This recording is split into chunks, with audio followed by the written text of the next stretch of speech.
not ideal, it's just how we feel. It's a shame we're easily amused. The only cure for this forward motion is to make emotion fly away. The air is cold, but the water's not frozen. I see ripples rolling every day.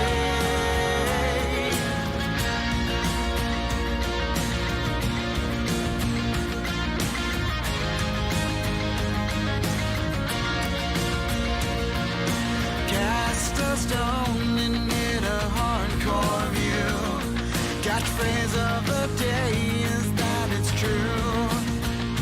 There's no coffee talk and only one way to please. It's a shame what you do moves me. The only cure for this forward motion is to make emotion fly away. The air is cold, but the water's not frozen. I see ripples rolling every day.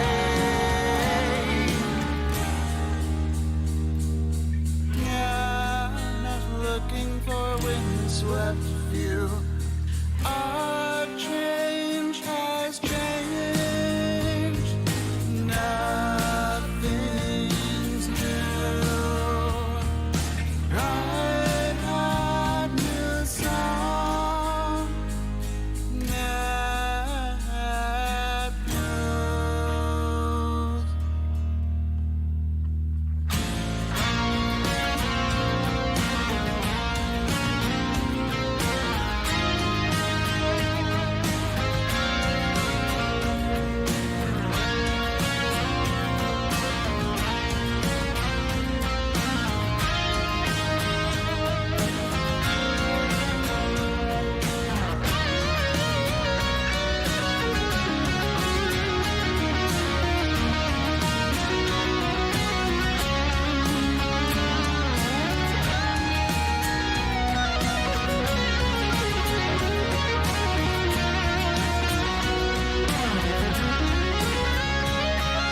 The only cure for this forward motion is to make emotion fly away. The air is cold, but the water's not frozen. I see ripples rolling every day. If I know what we'll do, I'd take this smile. The only cure for this forward motion is this smile. The only cure for this forward motion is this smile. The only cure for this forward motion.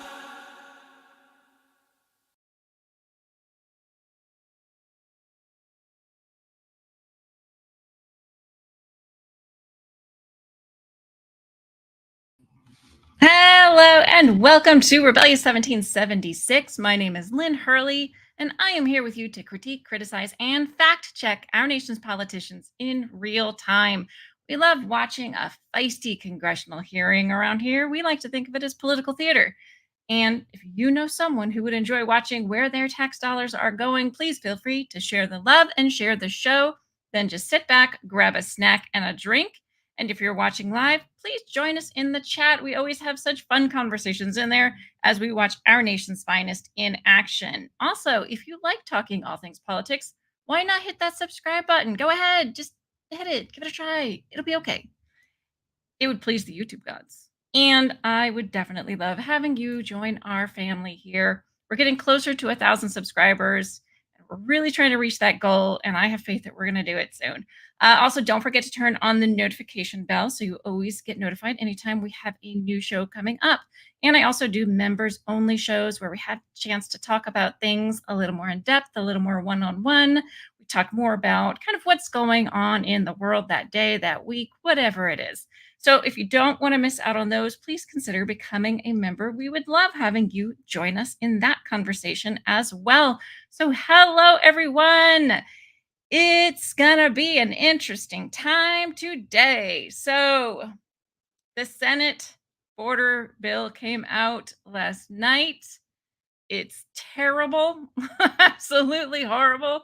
It doesn't do any of the things they were saying they were going to try and do. And I think people are going to have a lot to say about it. So, the Senate, I believe, is debating it tomorrow and then potentially even voting on it on Wednesday. So, we shall see if it makes it to the House. It's kind of up in the air. We don't really know. But if it makes it to the House, House Speaker Mike Johnson has already said it's dead in the water. So, we shall see what happens with it. It's going to be a bumpy ride, but it'll be an interesting one for sure. And today we're going to be watching the House emergency meeting uh, for the impeachment of Secretary Mayorkas. So it looks like they are going. So I am going to pull that up.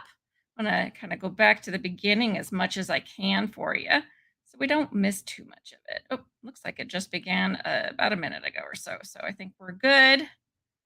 All right, let me get this going, and then we will sit back and watch it together. And let me know, what do you think? What do you think about what they're talking about? What do you think about the Senate bill, or have you even had a chance to read it? All right, let me know how the sound is, and we are going now. Alone represents an abject failure of this administration. The far-reaching consequences of the crisis they created are even more startling. I want to remind the committee about what this crisis at the southern border actually means. It means countless young American futures stolen by the poison of fentanyl. It means terrified young children abandoned by smugglers in the dark. It means criminals, traffickers, and cartels becoming enriched. It means bad actors on our terror watch list looking to exploit gaps to get into the country. It means support systems are overwhelmed in communities from coast to coast. It means school children losing access to their schools to house migrants. It means an overstretched border patrol is unable to successfully carry out its mission. It means a public health crisis and the tragic deaths of countless people as they enter our country, drawn by the knowledge that the border is open and the United States government will not stop them. These aren't partisan opinions or exaggerated scenarios. These are everyday realities, the new normal under the Biden administration. The consequences of this crisis have been stark and sobering, and there's hardly a community anywhere in this country that's not felt the impact. But this is, again, a crisis of choice. Those choices were made by those in power, and today the House of Representatives is stepping up and saying no more. Today, we will take action against one of the principal architects of this crisis as we advance a resolution impeaching the Secretary of Homeland Security for his willful and systematic refusal to comply with the law and his breach of the public trust. The resolution before us is about accountability. The Committee on Homeland Security has conducted a thorough investigation and evaluation of the evidence. We'll hear more from our witnesses today about the results of that investigation. But the evidence supporting these charges should be apparent and obvious to everyone in this room. I take no pleasure in our actions today, but Secretary Mayorkas' actions, both in his intentional refusal to enforce our laws and abandoning the confidence of Americans, require us to act. Secretary Mayorkas has refused to uphold his oath of office. If he will not do so, his duty, then unfortunately the House must do its constitutional duty. Today's hearing also covers H.R. 485, the Protecting Health Care for All Patients Act. This measure will ban federal health care programs from using quality adjusted life years, or QALY, as a so-called cost of effectiveness measurement used by the health care payers as a means to determine the value and necessity in paying for a treatment or a prescription drug. The measurements used to discriminate against people with disabilities and chronic illness. For example, people with cystic fibrosis or Down syndrome could have treatment access limited. A standard is unconscionable. All lives are valuable and life should be cherished. Medicare is already prohibited from using QALY and HR 485 brings other federal health care programs like Medicare, CHIP, and the There's a Federal health Employee care Health bill they're Benefits talking about Program too. That's in why he's line with talking the about same this. So prohibition. they're discussing This will both ensure today. that no federal health care program discriminates on the basis of health care outcomes and will ensure that medical decisions are made by patients and their doctors as they should be. The Medicare prohibition was established as part of the Affordable Care Act, which was passed into law with only Democratic support. I hope the Democrats will provide similar support for HR 485 today. I'll now yield to our ranking member, my good friend, Mr. McGovern, for any remarks he wishes to make. Well, thank you, Mr. Chairman. So we have two measures before us today. The first is a bill that weakens policies Democrats enacted through the Affordable Care Act and Inflation Reduction Act. And to top it off, it cuts critical funding to state and local health departments. And the other measure is the most frivolous impeachment effort this House has ever seen, period, end of story. Truly, this is one of the most pathetic, embarrassing things that this committee has ever done. Democrats have been ready and willing to work in a bipartisan way to secure the border. We have said over and over, there's a problem at the border. Let's work together for the good of the country. Let's fix it. Actually, they weren't saying And what that have House until about a Republicans month done? ago. Democrats They've were saying it was consistently totally played fine and we politics need with our immigration. national security. They refuse to take action on the border because they're taking their marching orders from Trump. They hold press conferences. They go on the House floor and scream and yell. They rant and rave about immigration and border security. But when it comes time for action, when it comes time to work with Democrats and the president to get something done, they refuse. Mr. Chairman, the bottom line is that the president alone cannot fix broken laws without Congress. And blaming President Biden or Secretary Mayorkas or anyone else for this is simply the strategy of those who want there to be chaos at the border so they can use it as a campaign issue. We had a bipartisan security and immigration bill come out of the Senate over the weekend. I'm still reviewing it, but House Republicans say it's dead, D-E-A-D, all caps. I mean, did Trump dictate that from Mar-a-Lago? Are you seriously going to come here and look us in the eye with a straight face and claim this is all about the border? When you refuse to come together with Democrats and to work on the border? No, you'd all rather advance this baseless, extreme, unconstitutional impeachment stunt. It's really something else. I mean, I don't think I could have said it better than Oklahoma's own senior senator, James Lankford. Just on Fox News this morning, he said, and I quote, "Are we as Republicans going to have press conferences and complain the border is bad and then intentionally leave it open?" That's exactly what House Republicans are doing. Complain, complain, complain, and then say, no, no, no, we don't actually want to do anything about the border. We just want to complain. And the reason why is simple. Look at the sponsor of this resolution. Look who is leading this effort, Marjorie Taylor Greene. She's the leader of this charade, and she said it herself. This is her quote. Let me use her words. She said, beautiful dessert. This is beautiful dessert. That's her line. In exchange for her vote on the, quote, shit sandwich debt ceiling bill. I mean, are you guys kidding me? This is who is dictating the House floor schedule? Is she now the majority leader? Marjorie Taylor Greene? Someone who proudly speaks at white supremacist rallies? Someone who promotes Holocaust deniers? Someone who compares Joe Biden to Adolf Hitler and who says COVID mask requirements are the same thing as Nazi gas chambers? Someone who says wildfires are caused by Jewish space lasers and that 9/11 was an inside job? That's the person that you've put in charge of this whole Republican agenda right now? The clowns are running the circus around here. And we're wasting hours and hours of time this week on Marjorie Taylor Greene because what? She wants to impeach somebody. And don't even get me started on her absurd censure resolution of Congresswoman Omar that she introduced because she doesn't know how to use Google Translate. We could be actually debating and voting on a border security package, but we can't because Marjorie Taylor Greene is in charge, and Speaker Mike Johnson is terrified of her and her MAGA extremist friends. And we all saw how good that worked out for the last guy. Her whole legislative agenda is revenge, retaliation, and impeachment. She's introduced, get this, 20 pieces of legislation in this Congress, 20, and 10 of them are to impeach or censure people she doesn't like. Half of her legislation that she's introduced is about impeachment and censure. And to see this committee, to see this institution be so totally perverted by this garbage, it makes me sad. It should not be this way. And it doesn't have to be this way if my friends would just stop taking their marching orders from the far-right MAGA fringe. This impeachment is a perverse political sideshow. I know it, the American people know it, and my Republican friends across the dais know it as well.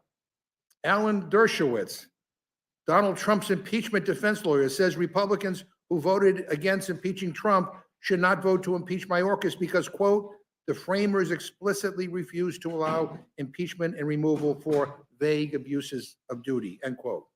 Wow. Sure sounds a lot like what we're doing here today. Jonathan Turley, the guy you bring up all the time, Jonathan Turley, a guy that Republicans fawn over, says, and I quote, no current evidence he, meaning Secretary Mayorkas, is corrupt or committed an impeachable offense, end quote. Michael Chertoff, the former Republican Secretary of Homeland Security, said this is a political stunt. He says, and I quote, the House Committee on Homeland Security has failed to put forth evidence that meets the bar, end quote. Our own colleague, Republican Ken Buck, said it short and sweet, and I quote, Secretary Mayorkas did not commit an impeachable offense and is not guilty of high crimes and misdemeanors, end quote. But House Republicans are going to ignore everyone and create a new standard. To hell with high crimes and misdemeanors. They're going to impeach someone because they have policy disagreements with him. I mean, if that's the standard, the Democrats should have impeached the last guy's entire cabinet. They were a joke. We would have impeached Trump's DHS Secretary, Kirstjen Nielsen, in a nanosecond for separating children from families at the border, a policy which Obama. Our side found unconscionable and offensive. Instead, you know what we did? We made our case to the voters, and we won. Trump continued it. Look, but Obama I'll say the started quiet part out loud. This resolution before us today is not serious.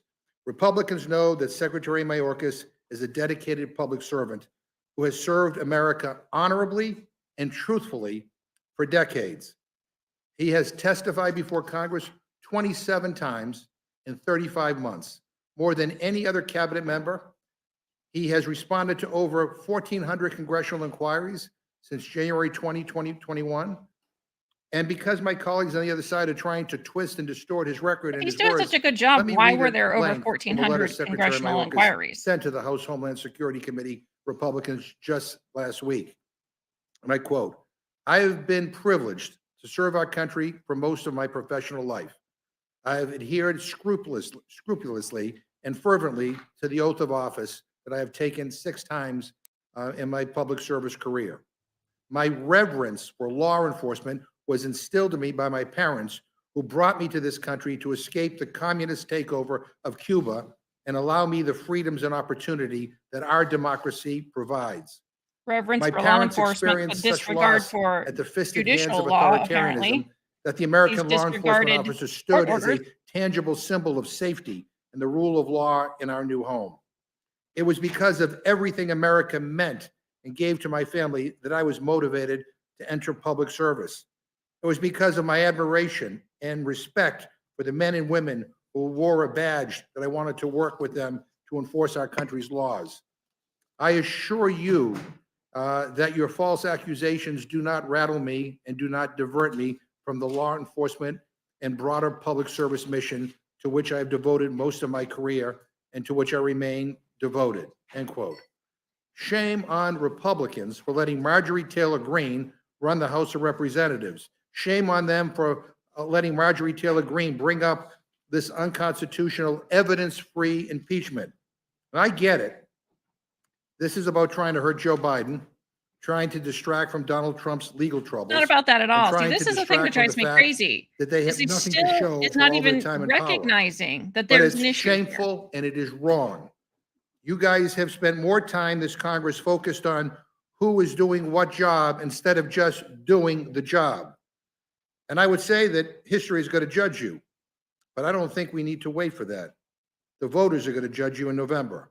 And I think people are going to look at this hearing, they're going to look at this Republican majority's record, and they're going to vote you out of office because of your total incompetence, your extremism, and your refusal to work in a bipartisan way to try to get anything done around here, including the border. And with that, Mr. Chairman, I yield back. Without objection, any prepared statements that our witnesses may have will be included in the record. I'd like to welcome our first panel, Chairwoman Kathy McMorris Rogers and Ranking Member Frank Pallone from the Committee on Energy and Commerce. Chairwoman Rogers, I welcome your testimony. Thank you for considering my bill. Thank you. The Protecting, I think it's better, Protecting Healthcare for All Patients Act. This is an important piece of legislation that will help ensure patients with disabilities can get the health care that they and their doctors think best. I hope that preventing discrimination against people with disabilities and chronic illnesses and affirming every person's life has value is something that we can all agree on. As many of you know, my son Cole was born with an extra 21st chromosome. Most of you know it as Down syndrome. When Cole was born, I remember being told, not to expect too much, but you know what? They couldn't have gotten it more wrong. Today, Cole is a fun-loving 16-year-old. He has big dreams. He wants to be a football player, a pastor, and a race car driver. He's on the basketball team and he plays the drums. For Cole, you know what? I've learned not to limit him. The sky's the limit. And Cole, with others with disabilities, deserve every opportunity to succeed. And we shouldn't be discounting their potential or prejudging their quality of life just because of their disabilities. Unfortunately, several tools frequently used in our healthcare system do just that. Quality adjusted life years, or QALYs, or other similar discriminatory measures are used to determine how cost effective a treatment is based on its success at returning a sick person to perfect health. So if a treatment allowed someone already wheelchair bound to live longer, that treatment would not be seen as valuable as those treatments aimed at diseases affecting younger and healthier populations. Measurements like QALYs remove the consideration of unique circumstances and health conditions of a patient and their doctor's judgment from deciding what's best for the patient. I'm not alone in opposing the use of these measures. Democrats acknowledged it when they banned the use of QALYs in Medicare, when they passed the Affordable Care Act.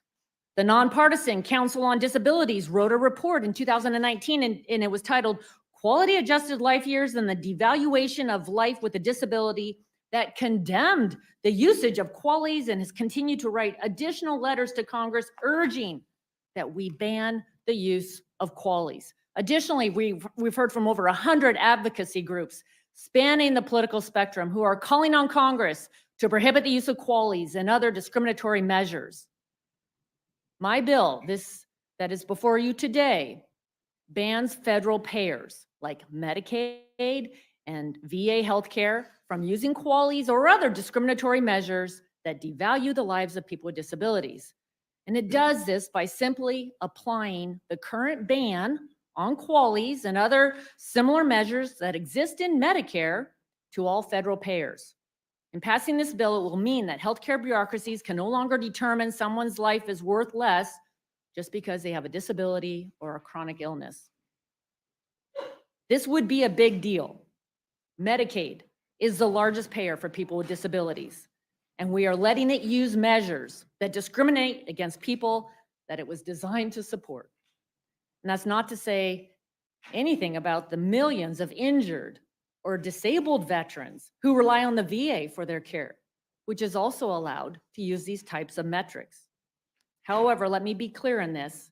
My bill does not prohibit healthcare programs from rewarding value or finding other ways to hold down cost. If a treatment does not work or shouldn't be covered, or if it's more appropriate to start with other, more cost-effective treatments first, Nothing in this bill will preclude federal payers from continuing to make those kinds of coverage decisions. In fact, the National Council on Disability has already identified alternative ways to They're measure going over a value health care that do bill not too, Dave. devalue the life of someone with a Then they'll go disability on or to chronic the disease.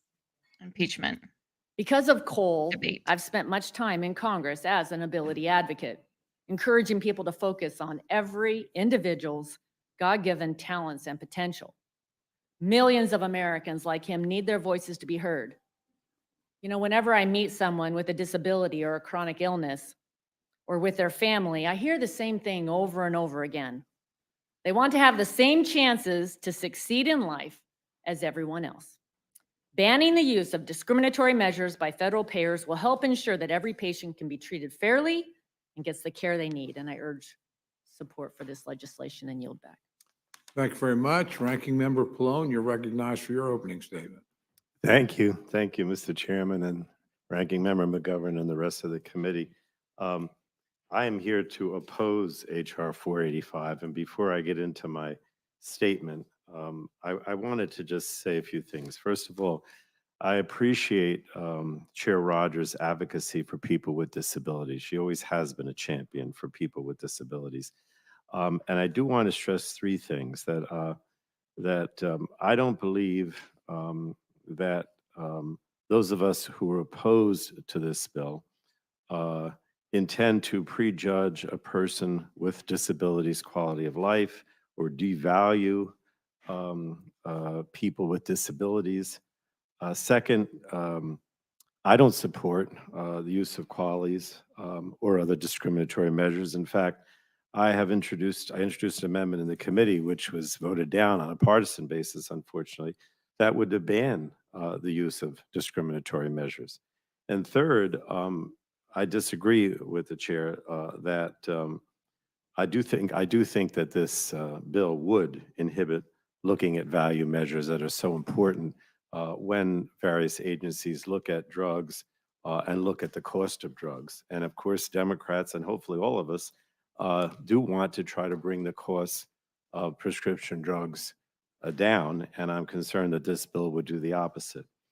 So instead, I oppose the legislation because it does not protect health care for patients. Instead, it undermines the progress we've made in lowering prescription drug costs for American families, and also has a pay for, which of course was not in the committee, but is being added as a manager's amendment, that would disseminate the Affordable Care Act's Prevention and Public Health Fund. And that's the pay for. That's being added in the manager's amendment, which I also oppose doing that. I think it's unfortunate that the Republican majority chose to move forward with a partisan bill instead of working to find a consensus on legislation that would have prohibited the use of discriminatory measures in all federal programs. Democrats, led by me and my amendment, tried to come to a consensus by having that amendment that would have prohibited the use of those discriminatory measures, but it wasn't adopted, and so now we have a partisan bill.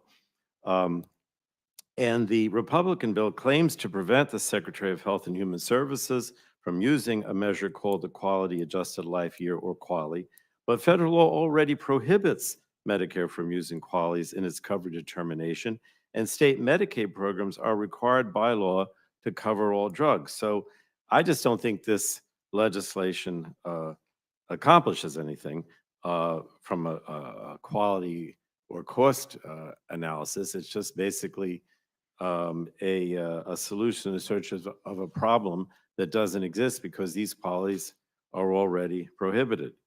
What the problem is that H.R. 485 goes further than current law, and I think could bar the use of any value measures by the federal government. It doesn't just talk about QALYs, but also about similar measures. And I think the similar measures language is very vague and could be easily used by the pharmaceutical industry or others in their numerous and constant suits against the Affordable Care Act to make it so that they can drive prices up once again. The problem is that we now have very effective tools, I think, to try to seek to lower drug prices, increase negotiation leveraged by payers and ensure patients can access the most effective therapies. I think this undermines that.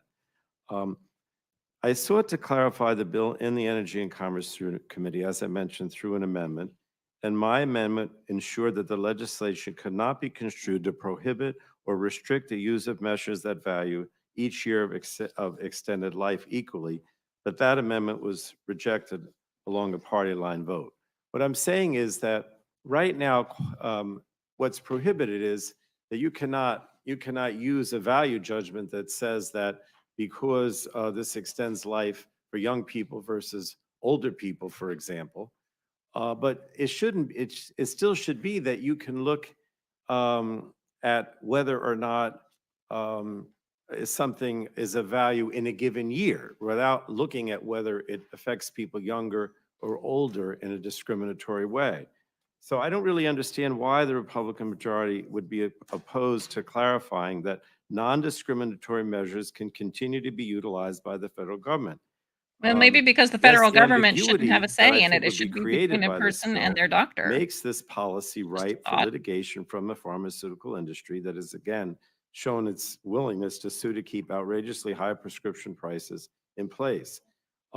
Cost effectiveness, comparative effective research are important tools to ensure that industry can't gouge the American people for drugs that don't provide clear improvements over the status quo. And many of the drugs used by those with disabilities are some of the most expensive on the market. And I think it's kind of absurd to say that the federal government should not be able to use non-discriminatory measures to evaluate how drugs compare on their value and their effectiveness for patients. The Congressional Budget Office agreed that this legislation will hinder the ability of our federal health programs to lower costs. The CBO estimated that the bill will increase spending for prescription drugs in Medicare, Medicaid, and other federal health programs, including the Department of Defense, by $1.1 billion over the next 10 years, and potentially tens of billions of dollars in the years that follow, which is why the Republicans had to come up with this pay for to offset that $1.15 billion. Now, the last thing I want to talk about is the pay for. Republicans have a manager's amendment to basically pay for this by gutting the Affordable Care Act's Prevention and Public Health Fund. It's long been the goal of the Republicans to decimate the ACA's essential funding stream to lower health care costs through prevention.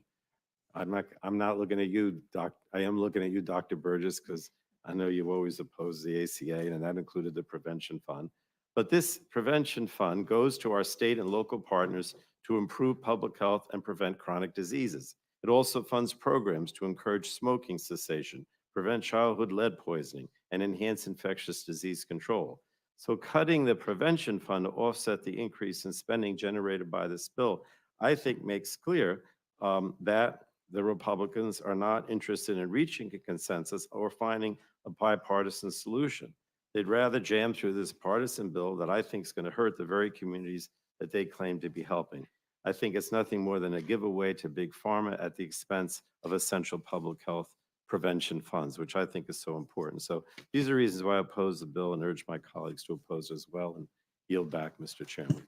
Thank you, Mr. Pallone. Thanks to our witnesses. Let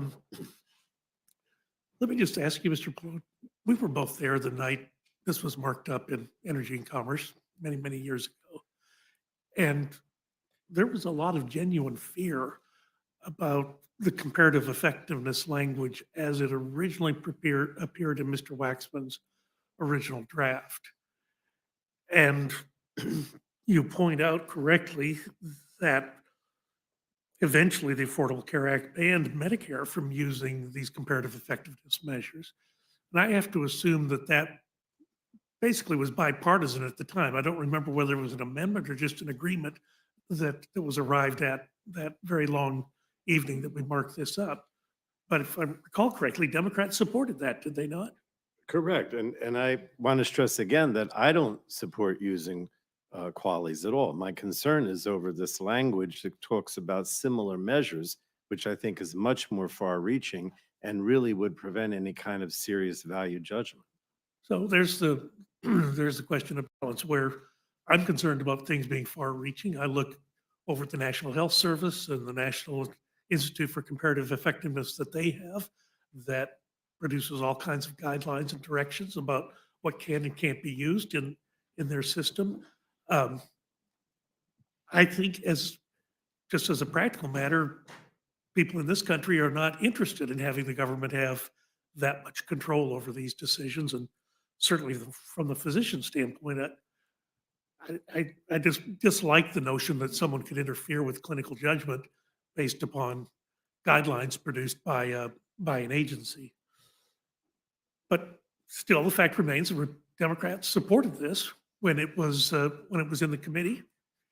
And I mean, the spoiler alert, I didn't vote for the Affordable Care Act when it passed on the floor. You did.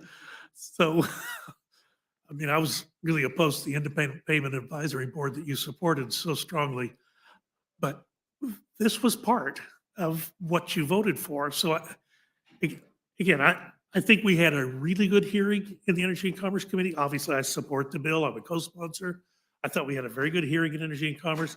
I thought we had a very fair, if not lengthy, markup.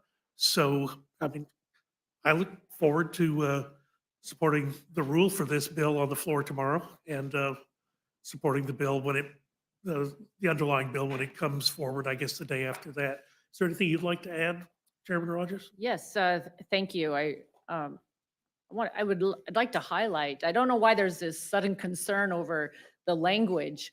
We pulled the language from the current law that was used in the Affordable Care Act to prohibit QALYs in Medicaid. It says, quote, "The secretary shall not utilize such an adjusted life year or such a similar measure as a threshold to determine coverage." So what we are in this legislation doing is taking that language and applying it to all federal payers, the VA, Medicaid. I'm not sure why there's all of a sudden this concern with this language. And I would just highlight over 100 disability groups believe that Congress need to act. They have asked us to clarify, to ensure that this language is in the law to protect them. Even the score, the $1.1 billion, it suggests that these federal payers are using these measures if they're anticipating that it's going to cost this kind of money. And as far as the prevention fund, I would just highlight that, well, I would like to see us reach, let me first say, I'd like to see us reach bipartisan agreement on this bill, because I would like to see this bill actually pass the Senate and be signed into law by the president. And so would many, many disability groups and other advocates. So I'm committed to continuing to work on it. I think that the argument on the pay for is pretty weak when you consider that Senator Sanders is proposing to use the prevention fund right now to fund the community health center funding in his bill. And then in 2020, the Democrat-controlled Senate passed an amendment as part of the Omni that cut $1 billion from the prevention fund, similar to what we're proposing today to pay for the 9/11 health funding.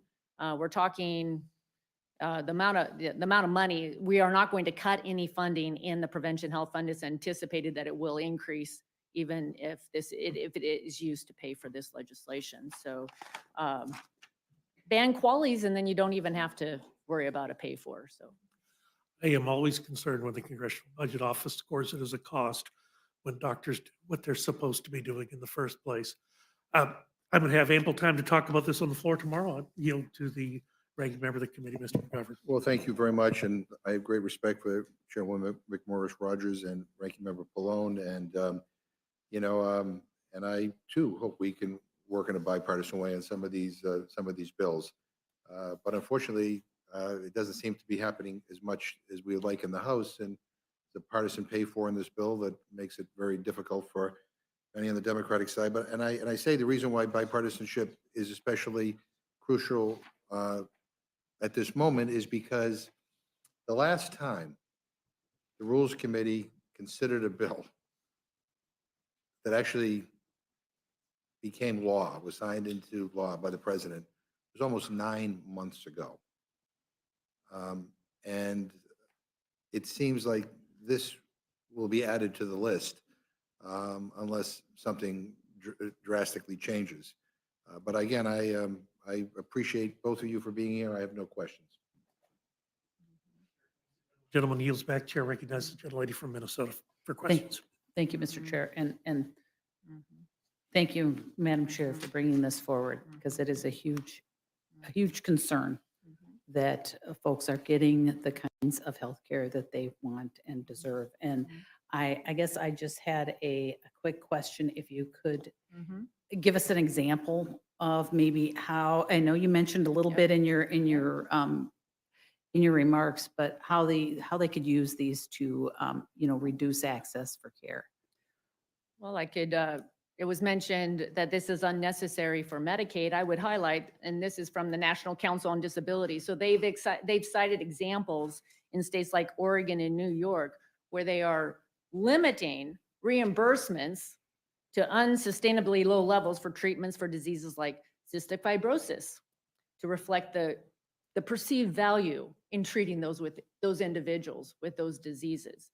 So the disability groups are very concerned about this type of an approach where the government's going to be deciding how much they're going to be willing to pay to treat someone. I could imagine someone with ALS and a drug comes along that's going to ensure that person might be able to live longer while we still seek a cure.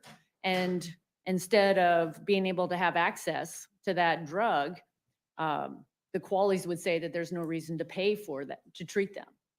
That's fundamentally immoral and wrong. And this bill would ensure that That's there is terrible. language in the law that prohibits the use Again, of it these should types be of between the measures, patient and their qualities, doctor, to determine whether or not they pursue whether or treatment. not care is received. And I appreciate that. And I really sincerely appreciate the bill because it is a concern for the disability community, and you know that better than I. And I just really appreciate that you're here to talk about making sure that people get the kind of health care that they deserve. And it shouldn't be determined all based on money. It should not be. And when you point out that 1.5 billion paid for, it's obviously going on now because they are trying to, they say it's going to cost us more. And so I appreciate when you made that point. And with that, I support your bill and thank you for bringing it forward. Gentlelady yields back. Chair thanks the gentlelady. The gentlelady from Pennsylvania is recognized for question. Thank you. And as someone who has also worked with the disability community for many, many years, particularly kids with disabilities, I would be very, very interested in a bipartisan bill to address the concerns that I gather both of you share. But that's not what we have here. And I'm very concerned about over $1 billion in funding cuts for our state and local community-based healthcare systems. The major county in the district that I represent, we fought for years to get a county health department, and it just came online 3 years ago now. It's already made a difference on the things that it's supposed to, whether it's lead poisoning, infectious diseases, tobacco-related diseases, all these things that this fund, which would receive such drastic and partisan cuts, as I understand it, would be impacted by. So I am very concerned about that. And I don't know if you wanted to add anything, Mr. Pallone. Well, we saw, I think, during COVID, very dramatically, why the cuts and closures of a lot of county and local health departments, and I use my own state as an example, were very damaging to public health during the COVID crisis.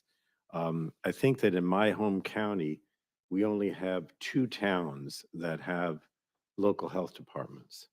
There is a county health department, but one of the lessons that I learned from COVID was that you had to have robust local health departments. And you're right that, a lot of this prevention fund money is used explicitly for that. And when you cut it, you're not going to have those local health departments be able to come back or start anew, as you mentioned in your county.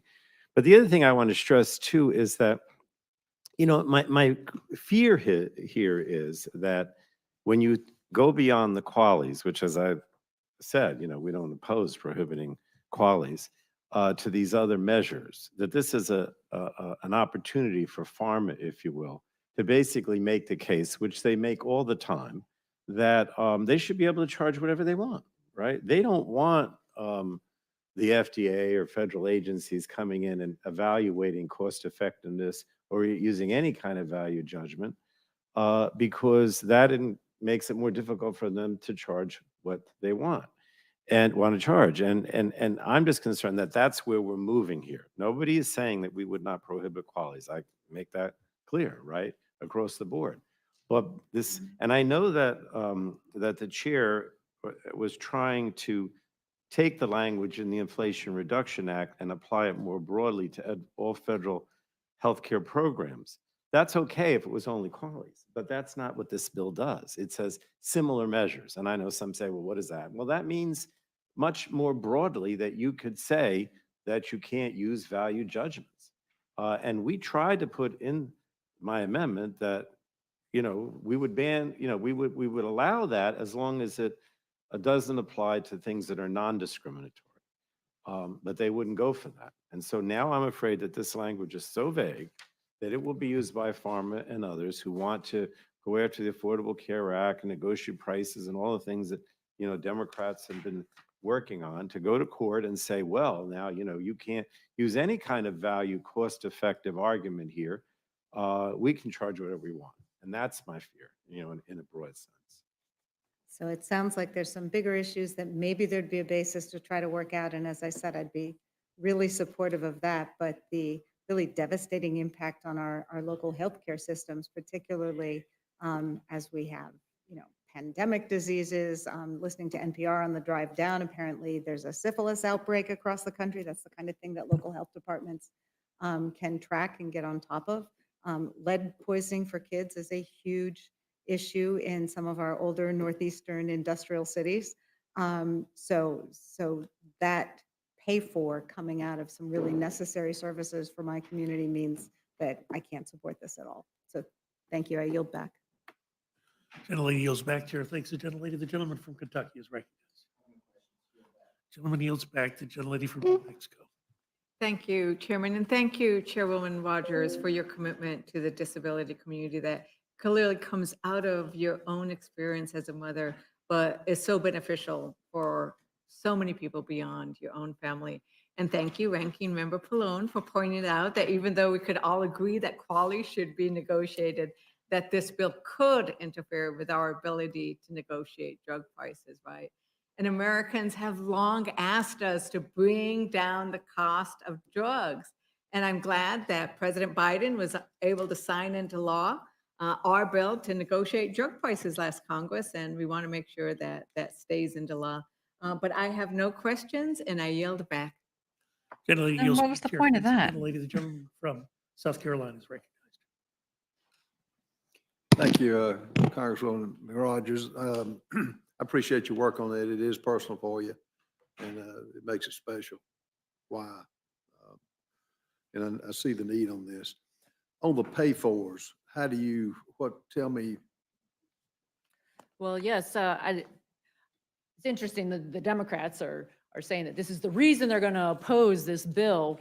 So if the president feels so strongly about this. So the president's SAP says, quote, this is stripping dollars from the Prevention and Public Health Fund and undermining its critical investments in health and well-being. It's like, where were these concerns in 2022 when the Democrat Senate passed a similar provision, 90-0, to pay for the 9/11 health funding, $1 billion from the prevention fund. President Biden signed that into law. And as I mentioned, Senator Sanders right now is proposing to use the prevention fund to pay for the community health centers. We've actually reached an agreement on a different pay for that will address the cost of what's driving the cost of healthcare. So I don't quite understand why this is being referred to as devastating cuts. Our amendment doesn't cut current funding, and it doesn't let future years see appropriations dip below current levels. So it just is pretty weak. And bottom line, it just raises questions about why why we can't reach an agreement on the underlying bill to ban qualities. We hear some of the, they say, well, they think it's going to affect their ability to impose the government price caps on prescription drugs that they passed in the Democrats passed in the Inflation Reduction Act, it only raises more concerns then as to what's really going to be happening with these provisions when the government starts determining puts a cap on prescription drugs and then starts determining who's actually going to qualify to get those life-changing treatments and drugs at times. So I think it only underscores the importance of this bill. Well, I appreciate your work on it. It's, you're doing it to the least of these. And, it's amazing. Wouldn't it be a novel idea to cut some of the wokeism that's embedded in this budget, the DEI requirements? But they can't do it for those who are less fortunate from a health standpoint. Cannot find the money. 1.1 billion is a lot of money, but as it relates to this budget, it relates for the deficits. So it's interesting. Democrats can't find any cuts to justify how to deal with this and how to, I guess, bring fairness to it. Thank you for your work on it. I have Excellent point. Gentleman yields back, Chair. Thanks, gentlemen. Seeing no other members wishing to ask questions, I want to thank the panel for appearing before us today, and the witnesses are excused. Thank you. Thank you. So now they should be moving on to debating the impeachment, which is supposed to take place tomorrow. I saw. I don't have the time yet. I'm going to keep an eye out. So hopefully, maybe by the end of this, we'll know. I don't know. But we should be moving on to this. And this is always a lively debate. So let's see. This is a committee we haven't seen debate it yet. So what are they going to say?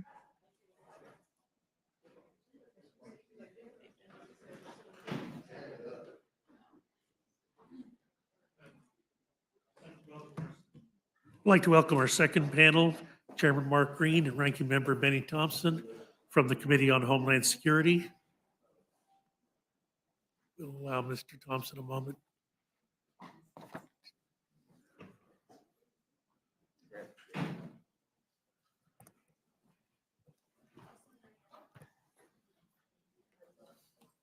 Chairman Green, Ranking Member Thompson, thank you very much for being here today. Chairman Green, I welcome your testimony.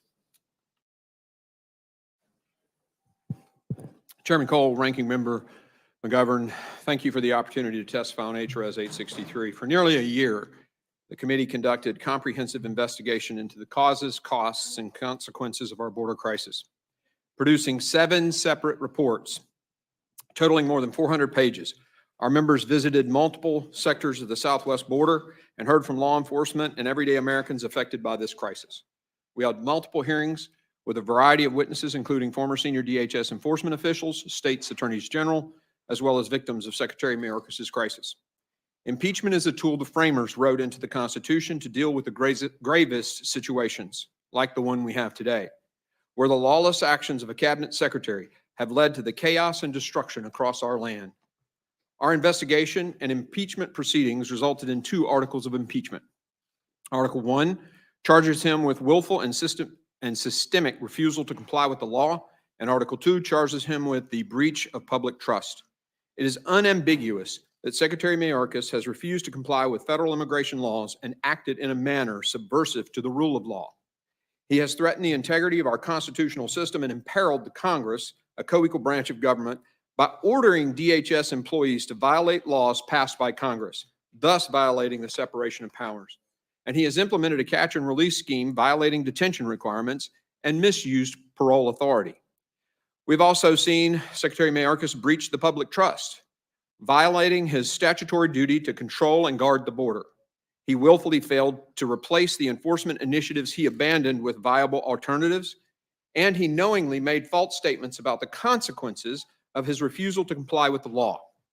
Having exhausted all other options, and as suggested by United States versus Texas, Congress is the only avenue of accountability remaining, and we are compelled to act.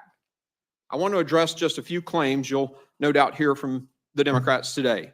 Claims that are false and easily disproven. One of the reasons I'm presenting these articles and not the chairman of the Judiciary Committee is because on November the 13th, 2023, 201 Democrats, every Democrat voting that day, voted to refer articles of impeachment to our committee. Additionally, we gave Secretary Mayorkas multiple opportunities since August to defend his record. Each time, He delayed and evaded. We ultimately offered to take written testimony from him. He decided to respond at 4:48 a.m. on the day of our markup. The lack of seriousness with which he takes these proceedings is shocking. Third, the House Republicans have consistently voted to substantially increase funding for CBP. H.R. 2, the border security bill the House passed last year, funds the increase of roughly 3,000 Border Patrol agents, more than double what the White House wants in its supplemental. Don't let the Democrats' false claims distract you from the truth. And the truth is that Secretary Mayorkas refused to comply with the law, even after seeing the devastating consequences. The truth is that Secretary Mayorkas broke the public trust by claiming that the border was secure, even while drug cartels took control of large swaths of the southwest border. And the truth is that Secretary Mayorkas has chosen to ignore the suffering of the American people and doubled down on his decision to keep our border open to deadly drugs, dangerous criminals, and unknown national security threats. Secretary Mayorkas' job is to secure the homeland and enforce the law. He's failed to do either of those things and must be held accountable. What is the point of us being here? What's the point of Congress if we allow the executive branch to ignore the laws we pass? If we do not hold officials accountable, then there are no longer any checks and balances. That's not a constitutional republic. That's the road to tyranny. One last point. My colleagues across the aisle assert this doesn't rise to the level of impeachment. There's a direct analogy here with the impeachment articles against Richard Nixon. Nowhere in the Nixon impeachment article is there any reference to a crime committed by the president himself. Instead, Article 2 of the Nixon impeachment refers to Nixon's acting in ways, quote, not authorized by law, end quote, and in ways that constituted, quote, unlawful activities, end quote. And that's exactly what Secretary Mayorkas has done. Also, Article 1 of the Nixon impeachment charged Nixon with, quote, making false and misleading statements, end quote, and, quote, false and misleading testimony, end quote. And they conclude he, quote, acted in a manner contrary to his trust as president and subversive of constitutional government, end quote. Again, that's exactly what Secretary Mayorkas has done. The case is compelling. The evidence is indisputable. The moment is urgent. Secretary Alejandro Mayorkas must be impeached. Thank you, Mr. Chairman, and I look forward to your questions. Thanks for your testimony, Mr. Thompson. Thank you, Member Thompson. You're recognized. Thank you very much. Chairman Cole, Ranking Member McGovern, I'm appearing before you today in strong opposition to HRES 863, which was reported out of the Committee of Homeland Security last week on a party line vote. Republicans' partisans' rush to consider the resolution is a betrayal of the committee's bipartisan record since it was established in the wake of 9/11. Republican members of Congress sworn to support and defend the Constitution are rejecting the framers' clear intent over 2 centuries of precedent in favor of a sham impeachment of Secretary of Homeland Security Alejandro Mayorkas. Republicans have failed to make a constitutionally viable case for impeachment. Neither of the impeachment charges reported by the committee are a high crime and misdemeanor under Article 2 of the Constitution. Yes, he No can. serious person believes they are. Maladministration, or what committee Republicans are falsely calling refusal to follow the law, was deliberately rejected by the framer as a grounds for impeachment. Policy disputes are settled in the court system, not through impeachment. Indeed, the policy disputes Republicans list in their articles have already been addressed by the courts and decided in the Biden administration's favor, or they are currently working their way through the system. Constitutional experts have told the committee that for the breach of public trust to rise to something close to a high crime and misdemeanor, it will require conduct intended to serve an official's own benefit or the benefit of a foreign power. No serious person can allege that Secretary Mayorkas' actions meet the standard for breach of public trust. Republicans have ignored the facts and misrepresented the law to justify their scheme. But the law is clear, and so is Secretary's record. Secretary Mayorkas has leveraged all the authorities at his disposal while maximizing the resources provided by Congress to secure the border. He's removed record levels of migrants from the U.S., detain more people than Congress has provided funding for, and prevented record levels of fentanyl from entering our communities. But this sham impeachment effort isn't really about border security. It's about Republican politics and subversion of the Constitution. In testimony before the committee, in letters and in op-eds published in major newspapers, bipartisan constitutional law and impeachment experts agree the Secretary has not committed an impeachable offense. Secretary Mayorkas has faithfully implemented the administration's border policies consistent with the funding Congress has provided. At every opportunity, Republicans have refused to provide resources to the Department of Homeland Security. If House Republicans were serious about improving conditions along the border, they would provide the department the funding necessary to do so. They have not. If House Republicans were serious about improving conditions at the border, they would negotiate border security legislation with the White House and the Senate. They have not. The extreme mega Republicans who are running the House of Representatives don't want solutions. They want a political issue. House Republicans take their marching orders from Donald Trump, and he has directed them to reject a bipartisan border bill.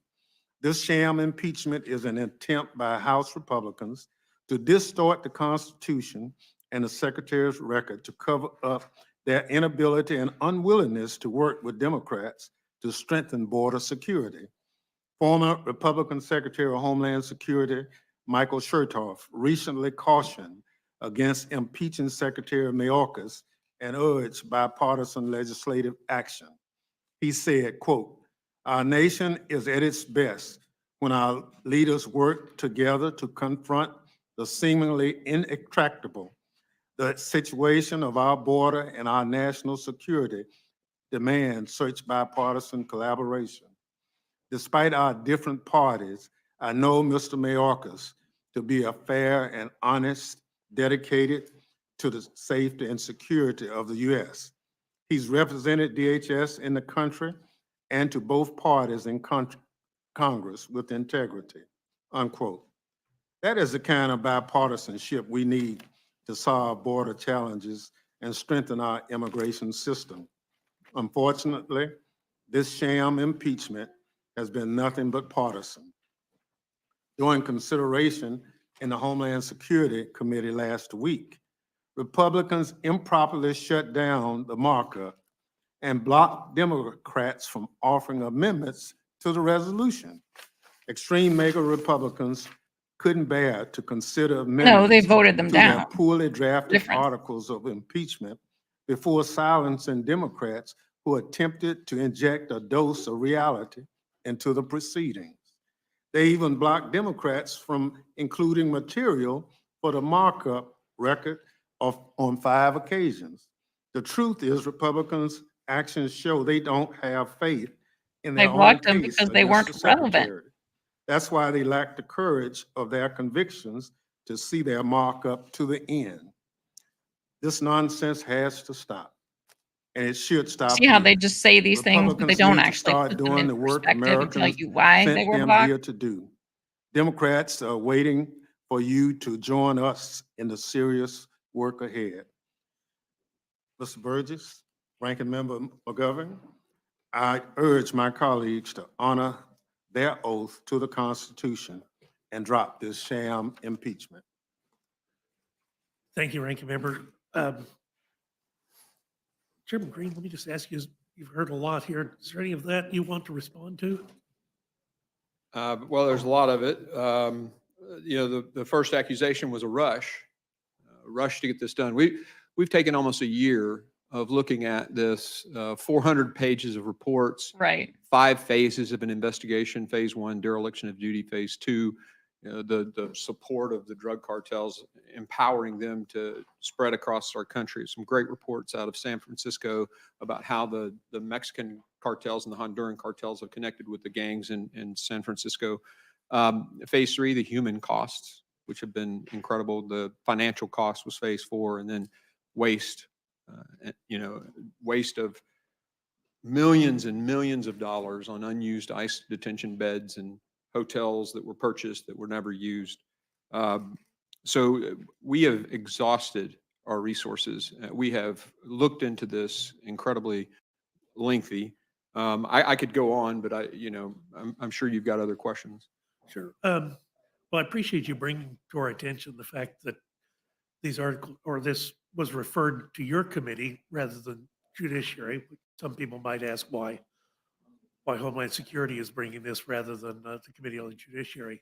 So I appreciate that. And that was, I guess, a bipartisan referral to your committee, was it not? It was, and the Supreme Court has ruled that the will of the House determines our processes, and so the House spoke, and they referred it to us.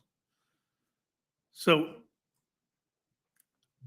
like everyone else, I've made multiple trips down to the border over the years, and what has been just overly predominantly the sentiment that's been expressed to me is nobody's ever seen anything like this.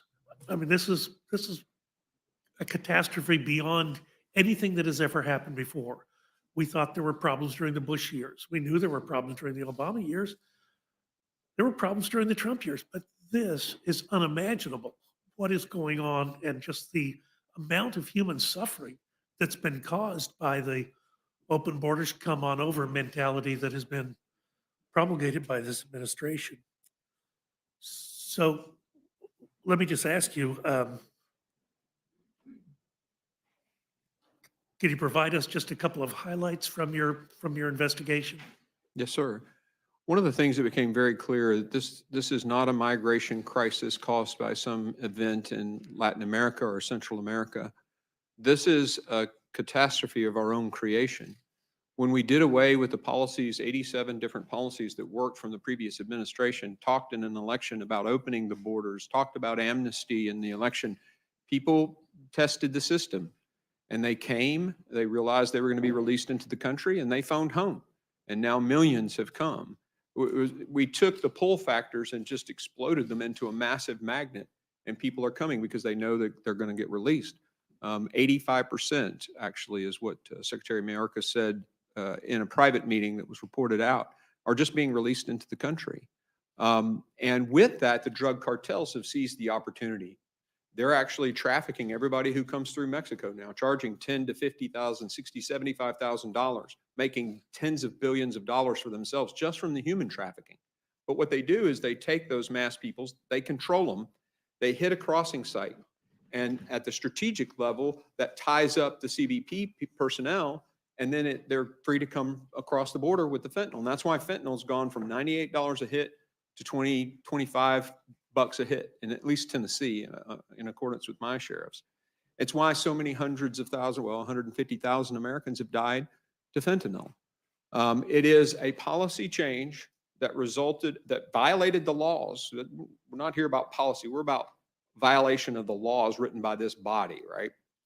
That resulted in the cartels basically owning the southwest border.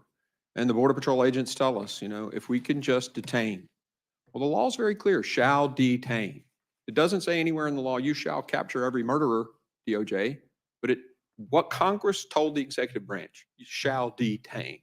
And this only this secretary, not any of the others, Democrat or Republican, only this secretary sent a memo to his people saying, don't do that. And he was well aware of these facts that you've just disclosed to us. Yes, Secretary Mayorkas has been in the department many times, and he knows what the laws are, and he has created systems to subvert those laws. I appreciate your efforts on this. I know it's been a long task for you and for the committee. I'll defer further questions because I'll talk about this on the floor tomorrow and recognize the ranking member of the Rules Committee. Thank you, Dr. Burgess. Let me just say, Chairman Green, I have respect for you as a member of this Congress.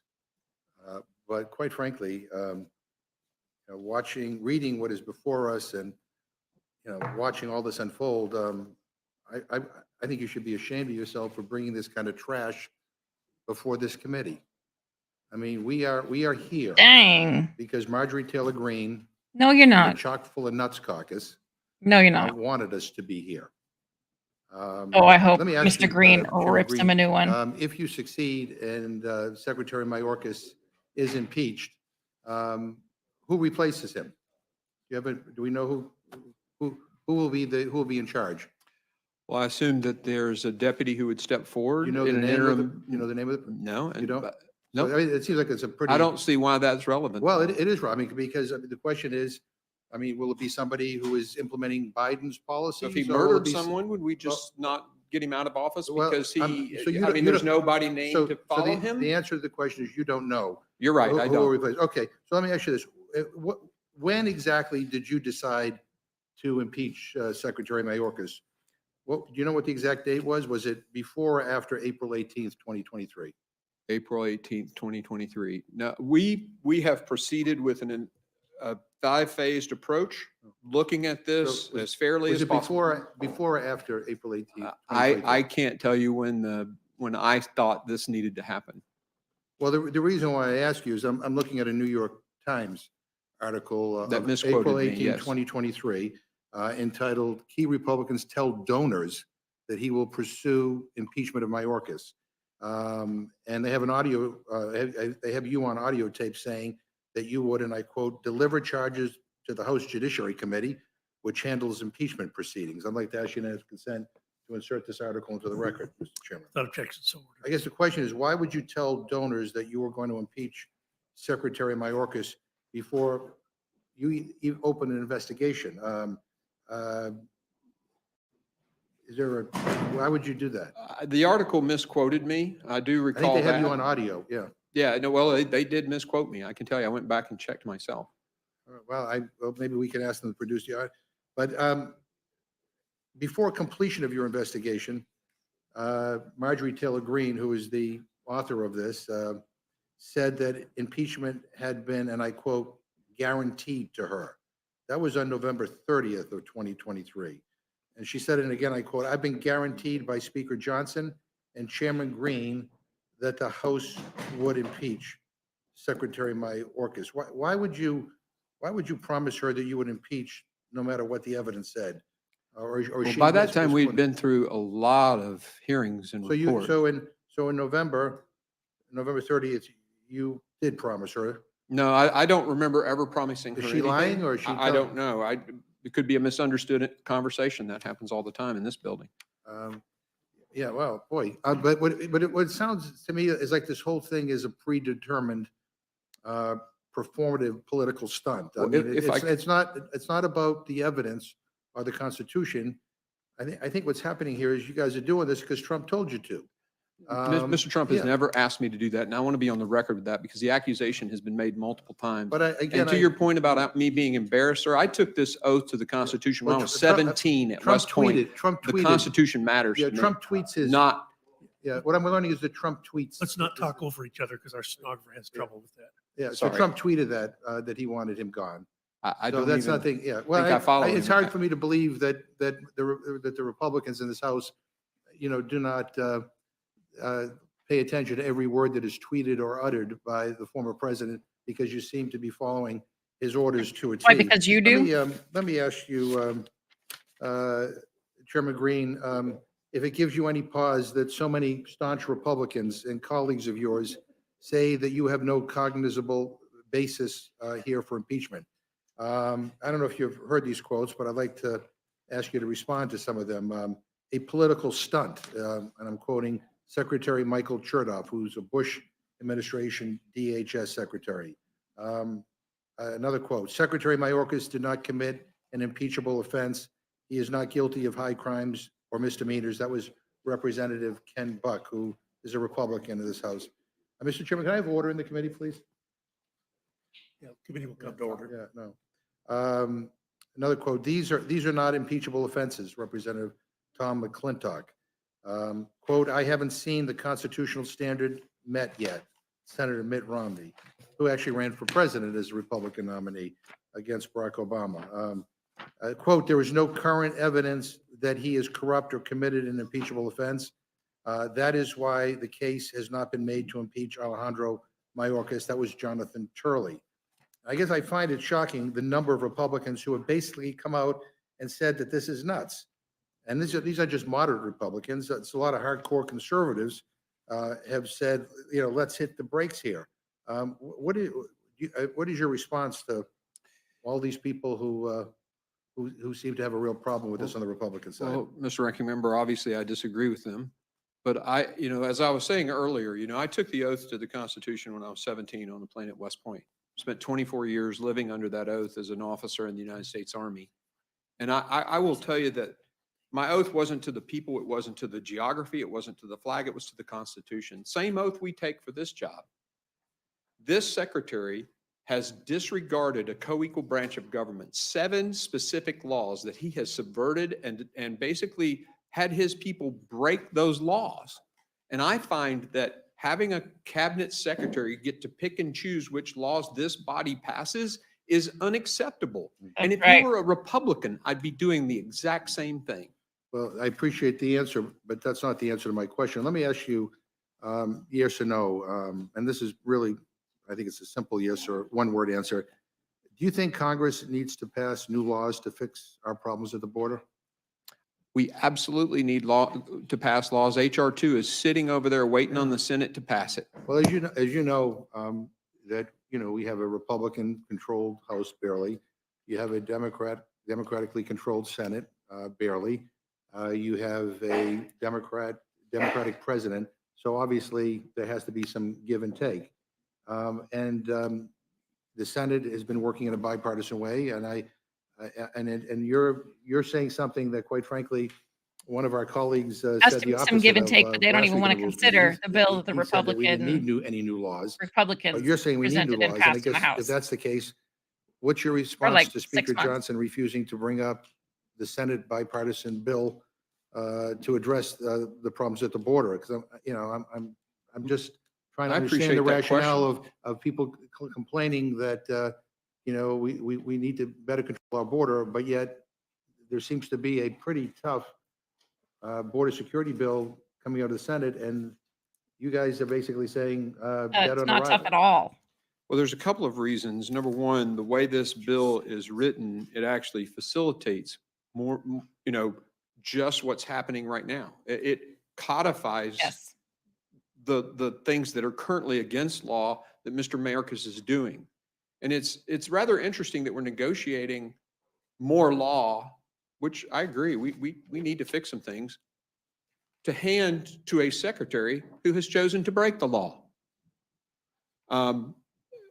I'll give you an example. I said in my opening statement, in HR 2, we actually requested more Border Patrol agents than the president did in his supplemental. So it's not an issue of we don't want to address needs. Well, The issue is what those people are going to be used for. Processing more people into the country is not the right answer. That just creates Yeah. more of the Well, incentive and brings well, more well, waves of people. Policy disagreements are really not the basis to impeach. It is to cabinet write law, though, secretaries, right? It is if we're writing By the law. way, just But for the once it's record, enacted, just for the record, Homeland Security is detaining more people at the border than Congress has given them money for. sir, they've so, decreased their yeah. requests for ICE detention beds every right, year. right, That doesn't make right. sense. No, They're well, actually well, I mean, creating I the mean, problem. But going back to my question, which was Yeah, he like, skips right over that. why response. not have a debate and vote on what some very conservative senators, have negotiated with Democrats? Explain to me why Congress should not have the opportunity to debate or vote on that. I don't understand why the Senate hasn't debated the bill we sent them and let's get Well, it into I- conference yeah, committee. As well- I understand it, when we pass a bill, like the NDAA, I was on armed Right. services for a while. They pass a version and then, or they take our version and amend it, and then it goes to Yeah, conference. well, and I think the difference here, if I could, just Please. be clear, I mean, and to the best of my knowledge, and Vice Chair Thompson, I don't think you were asked to sit down and to negotiate with Republicans on HR 2, were you? I don't know if anybody was. This was a purely partisan bill.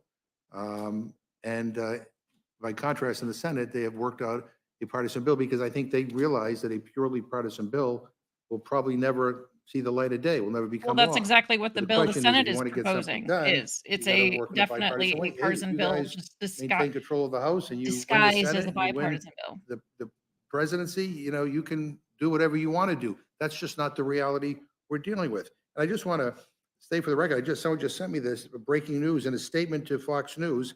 You guys all watch Fox News. The Border Patrol Union says that they support and This guy's endorse the worst. the bipartisan border deal negotiated in the Senate, saying it's not perfect, but far better than the status quo.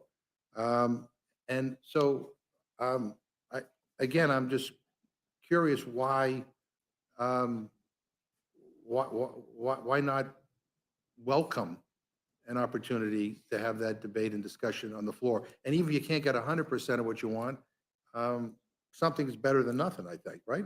Well, if you take the 5,000 that they want to allow to come in every day and multiply that times 365 and multiply that times an average of $15,000 that the drug cartels collect per person, that's how many billions of dollars we're giving to the drug cartel with this bill. And I'm sorry, So sir, I just can't guess- support yeah, that. I guess the answer is that.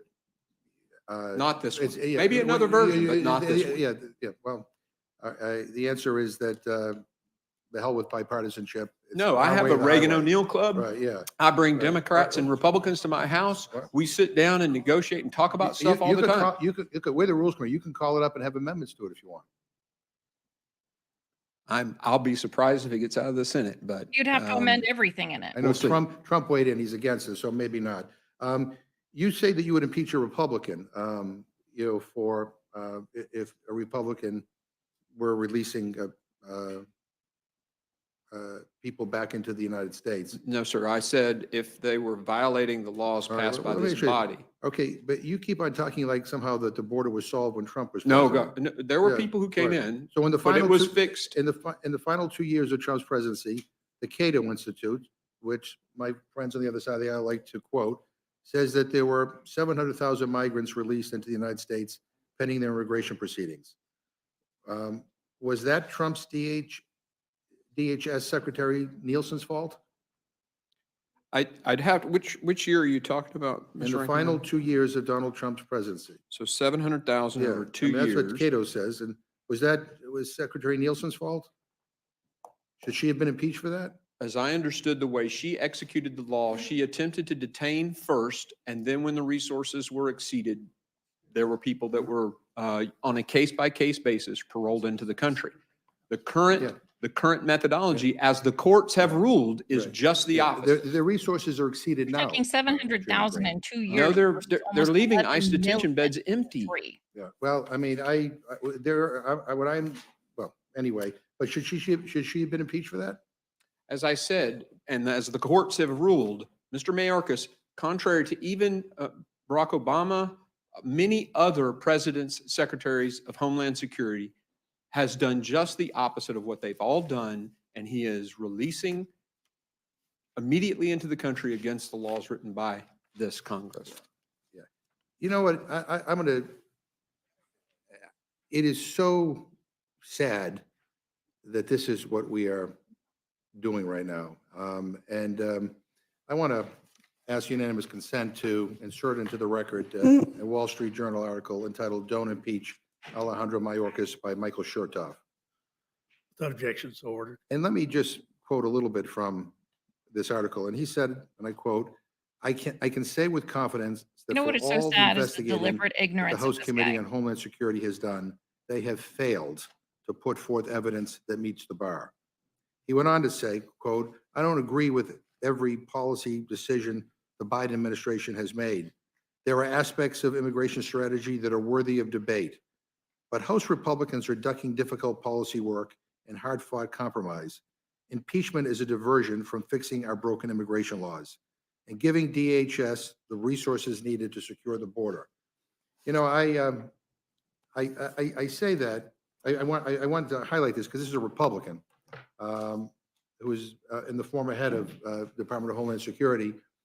And one of the things that, he and others have said, even those who may not agree with everything that Secretary Mayorkas has done, is that he is a decent and honorable public servant who has given his life in service to this country.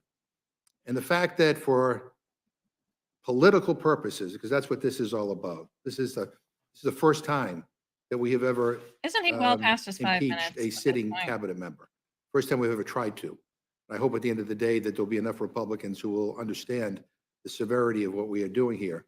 But to go after a good, honorable, decent man, to try to drag his name through the mud like this, I think is unconscionable. We want good people, Democrats and Republicans, to serve in government. As I said before, if policy disagreements were the basis to be able to impeach cabinet secretaries, I would have voted to impeach every one of the secretaries in the last administration. I think were horrible, horrible. It's not a policy. But that's not the way it works. I don't know, let me doesn't listen at ask all. Mr. Thompson if he has anything he wants to add. Well, thank you very much. I think that the issue for a lot of us is that Congress makes the laws. The administration deals with the policy. All the issues that have been identified in this impeachment, there's a fix that Congress can do. The secretary has to do it within whatever the law is. He's tried, he's had Except he's not. opportunities That's to the interpret problem. the policies and try to make them work. But we need He to has provide not. He more has outright resources to the ignored them, department. Only Congress disregarded can them. do that. We need to make sure that we have more patrol along the border. Congress can do that. We need technology. We need a lot of those things. And one of the things that concerns me the most is that a majority of the people on the committee who have had an opportunity to vote and provide resources to the department voted against providing resources. Now you want to impeach the man because you say he's not doing his job because the border is not secure. Give him the resources. We try to give the resources. A majority of our committee that has had an opportunity to vote to provide resources to DHS voted against it. I appreciate that. And again, with all the things that we should be doing, I appreciate that. we're What words of here wisdom. doing this, Thank you. which to me is purely It's such a farce. political, is really a shame. I'm looking at the Committee on Homeland Security and kind of what you guys have been working on or not working on. Your committee, Chairman Green, has held zero full committee hearings on emergency preparedness, cyber threats, infrastructure protection, transportation security, Department of Homeland Security management, or information sharing and intelligence efforts. Your committee has marked up only 14 bills thus far this Congress, compared to the 36 bills passed out of the committee by this same time last Congress. Well, under maybe they've Democratic been control. busy trying to Instead, get this we are border here situation under Bringing control. this sham impeachment to this committee today. I would urge that maybe some attention be given to these other matters, which are clearly important for the security of our country. And I want to close with going back to Senator And Langford. by the way, there is a and an impeccably committee on conservative senator, cybersecurity. who said, some of his quotes were, quite frankly, I was surprised at some folks that said, it'll take me days and weeks to be able to read through the bill. This is the bill that the Senate Democrats and Republicans have came to an agreement on. Yet within a few minutes, they tweeted out their opposition after saying it's going to take them days or weeks to read the bill. He said on a Fox News interview, the key aspect of this again is we are, as Republicans, going to have press conferences and complain the border is bad and then intentionally leave it open, ? And he said, I would remind folks that during the Trump administration, we also had days of more than 4,000 people that were illegally crossing the border in 2019. And they were struggling because there were gaps and loopholes in the law. Apparently, this And meeting again, doesn't seem on to have impeachment, time limits because he this said, guy's yammering on Mayorkas is for about carrying half out an hour President now. Biden's policies. You can swap secretaries. The policies are going to be exactly the same. And I think the follow-up to that is unless you change the laws. And what this is all about here today is not about securing the border. It is not about stopping the flow of fentanyl into the United States is not about anything that matters to anybody in this country. This is politics at its worst. This is a, Marjorie Taylor Greene production. And if that's the face of the Republican Party right now, I'll have at it. I feel bad for my Republican colleagues who, many of them I know better. But this is not what we should be doing. And again, in defense of Secretary Mayorkas, he's a good, honorable, decent man. He doesn't deserve this. Doesn't deserve this. But that I yield back. Gentleman yields back. Chair thanks the gentleman. Gentleman from Pennsylvania is Thank recognized. you, Mr. Chairman. I appreciate it. Chairman Green, I just want to congratulate you on all the hard work you put into this. Is there anything that you would like to say in you, response to Chairman the Green. previous comments or any additional information you'd like to add? I think there are a couple of things I'd like to address, and thank you for that.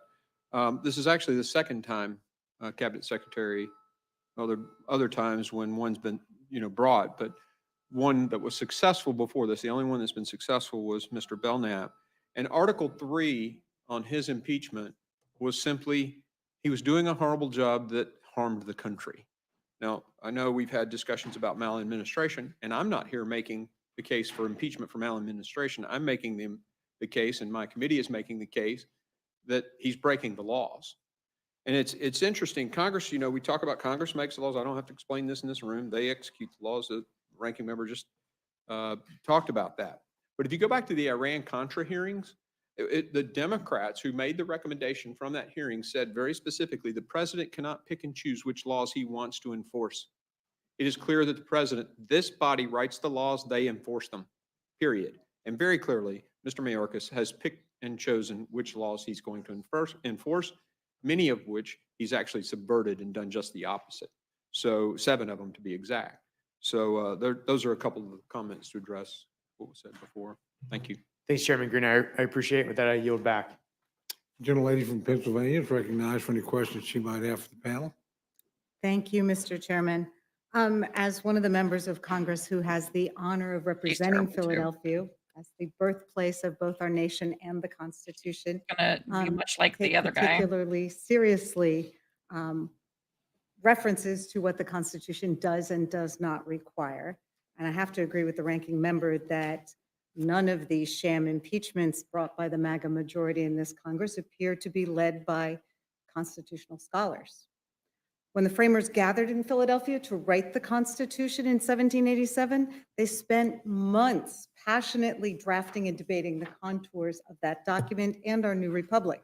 They They did. created a Do you know government what by and high for the crimes and people, misdemeanors laying was out actually distinct referred branches to and a system initially? of checks and balances. Maladministration. And while they Changed deemed it it to high crimes and necessary to misdemeanors give because that was Congress the the term they used power of then. impeachment, the framers were clear from the outset that they believed impeachment would be limited to situations that were extraordinary, solemn, and rare.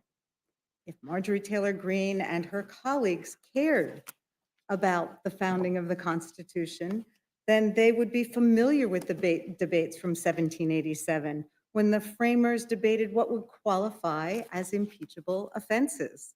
They rejected the idea that impeachment could be used for malpractice or maladministration. No, they or didn't. neglect of duty, saying that most extreme sanction for instances involving bribery, treason, and high crimes and misdemeanors, Which a was term also which has a referred to as special constitutional maladministration. meaning.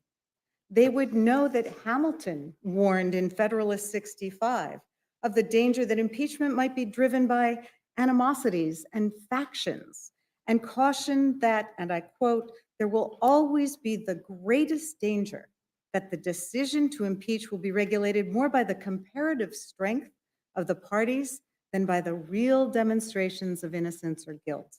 And isn't that what we have here today? A cynical, partisan impeachment divorced from real evidence of innocence or guilt, brought solely to score cheap political points. It is outrageous, and real constitutional scholars and the American people know it. The truth is that for more than a year, House Republicans, in the chokehold of some of their most extreme members, have been jonesing to impeach somebody, anybody in this administration. They've been guided not by constitutional scholars, but by the demands of the disgraced former president and his most shameless and servile followers. Even if all of the allegations in this resolution were true, which they are most certainly not, there's nothing in this impeachment resolution that rises to the level of an impeachable offense. Instead, we have a naked political ploy to smear a dedicated public servant because the House majority and former president would rather campaign on border issues than solve them. And frankly, I'm sad to say, coming from this majority, that's hardly shocking. The weaponization of our Constitution in the impeachment process over policy disputes after the MAGA majority has refused to engage with bipartisan proposals and requests for resources is unprincipled. It is shocking to see members of the House using solemn constitutional powers to intimidate public servants, to take down political rivals, and to undermine faith in the integrity of our country's institutions. Not for the first time in recent years, members of Congress must decide where their loyalties lie.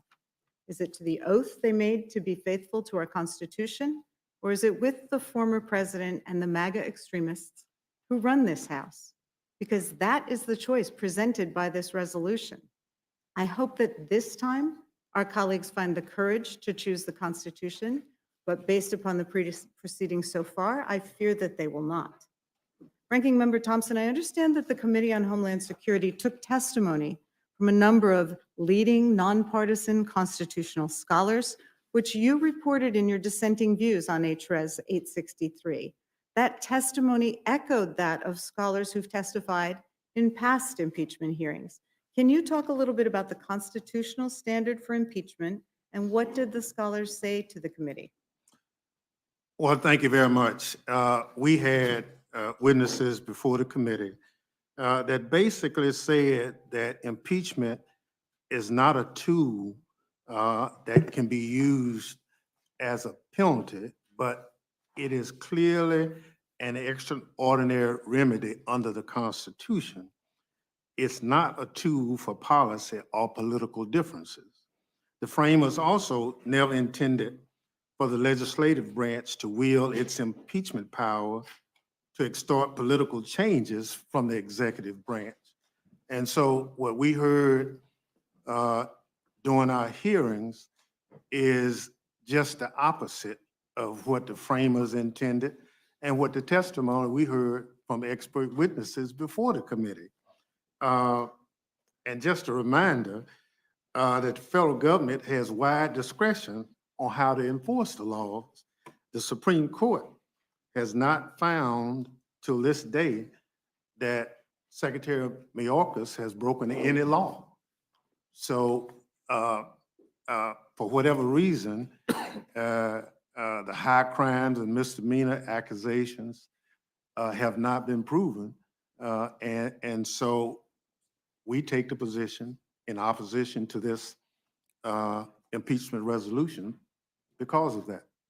I mean, it is remarkable to know what is in the constitutional debates, to hear what leading scholars say. You know both it, in the and yet testimony you still that you heard, misconstrue it and and in twist it. testimony we've heard in recent years, including from Jonathan Hurley, for example, who is brought to us repeatedly as a Republican expert, And just saying because she's got a that book that she what is shows several alleged here times is doesn't mean she's not actually high read it. crimes and misdemeanors, does not constitute impeachable offenses. So this is a political ploy in search of a justification, and it certainly doesn't meet the constitutional standard. We disagree as Democrats and Republicans all the time. I think it's how ultimately things become law. Those disagreements are discussed. But at this point, where we are moving with this impeachment is far beyond what the framers intended. And I think it's being used to satisfy some extremists in the other party for the wrong reason. We can differ. I've been on the committee ever since it was created, and I've never seen the committee move in this direction. Historically, we've been very bipartisan. The legislation the chairman is referring to in terms of House Bill 2, we were not allowed any amendments or anything as it related to the committee. I mean, it just rammed it down our throat. And that's not who we are. When the enemy shows up, they don't ask party, they don't ask anything. They want to harm Americans. And I would long for the day for that kind of leadership to come back to the committee so we can start continuing to protect the greatest country in the world, as well as the best and finest citizens that I know, and they are Americans. I think many people across this country and across this Congress share your desire to see this place function as it's meant to be, and without it being based on bullying and my way or the highway.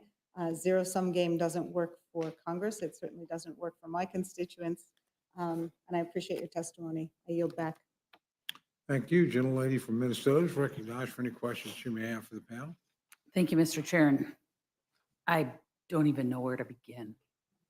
I am sitting here listening to the other side of the aisle talk about impeachment as a political stunt and other various things that they're calling to discredit it. I was trying to take a few notes talking about cynical, politically driven impeachment, purely political. And it just seems very odd coming from that side of the aisle after what we've witnessed the few years before we were in the majority. Given that, Chairman Green, you know, they're saying all this and they're saying it's driven by policy differences.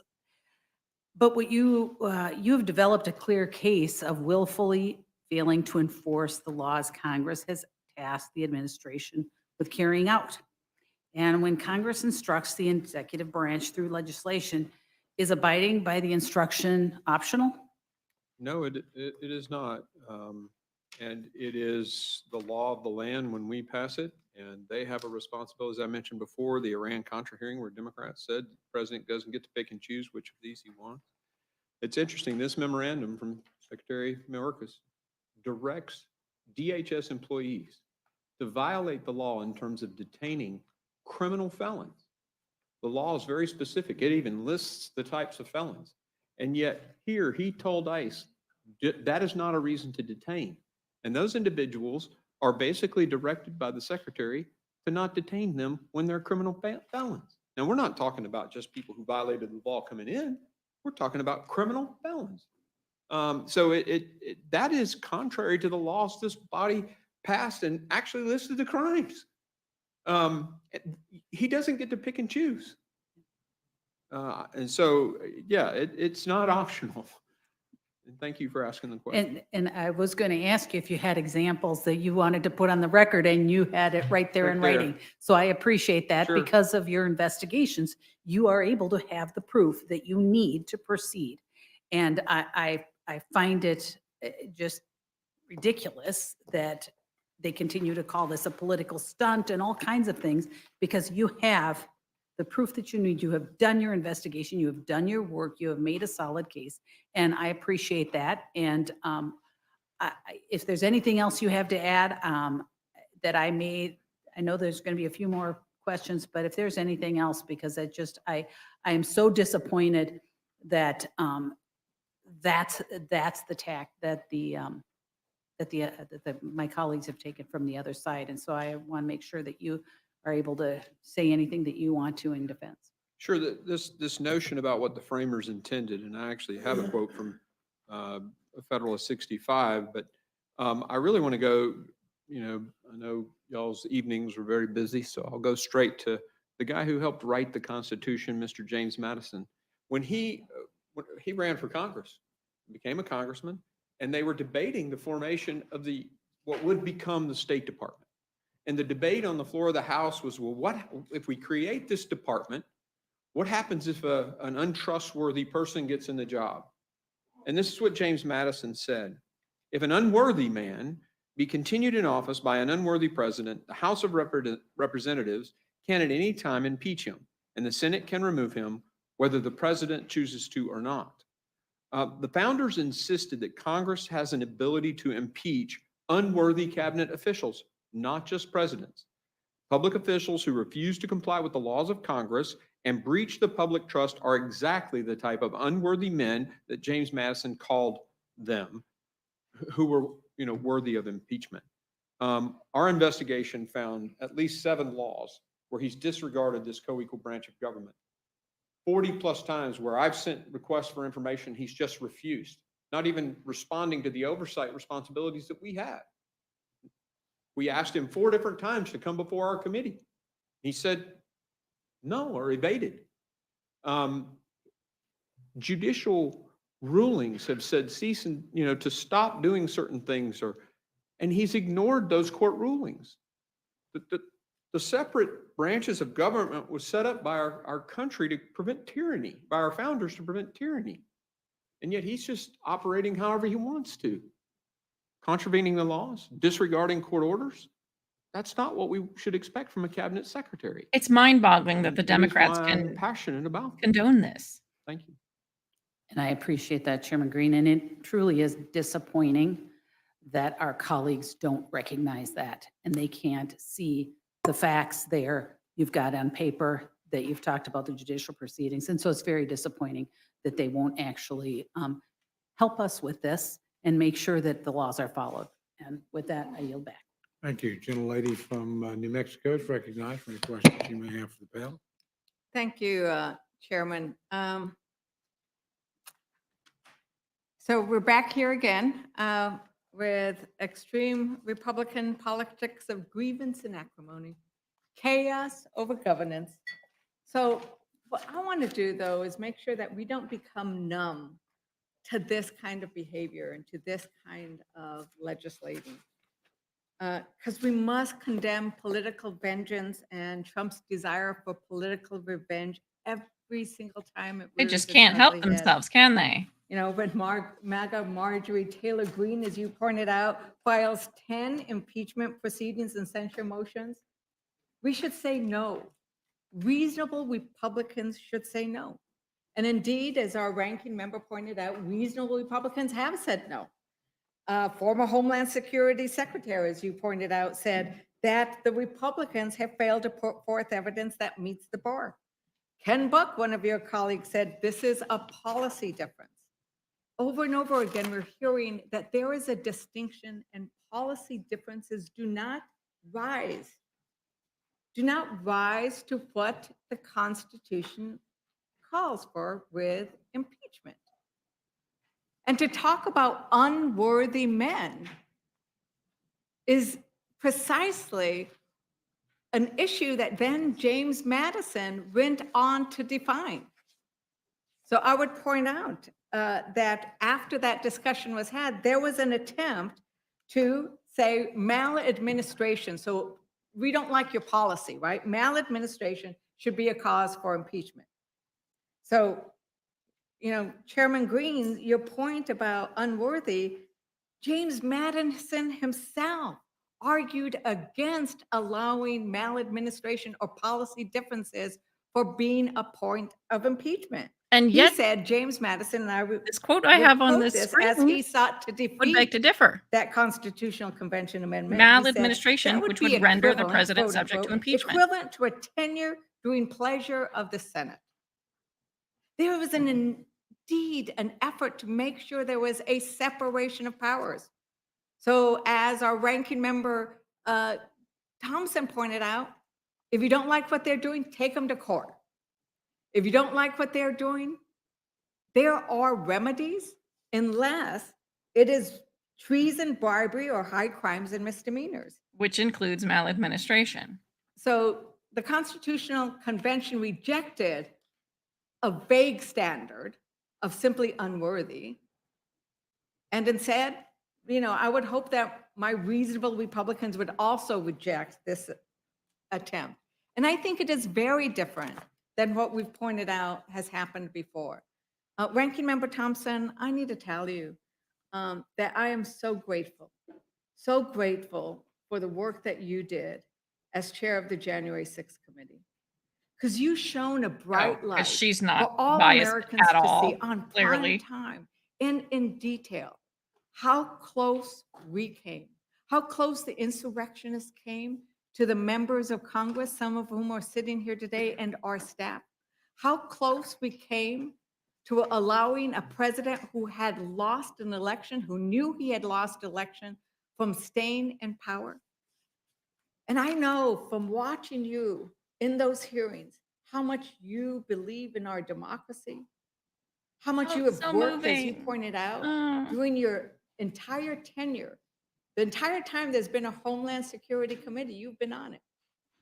So share with us a bit of what you see when you look at what happened around January 6th and how close we What does came that have to there, do with and what we're this? looking at now with this Mayorkas impeachment. Well, thank you very much. I Of course, she's think got to bring that into there it. are sharp differences between this sham impeachment and the work of the bipartisan January 6th Select Committee. The Select Committee unlawful January uncovered 6th Select actual Committee? crimes committed by the former president.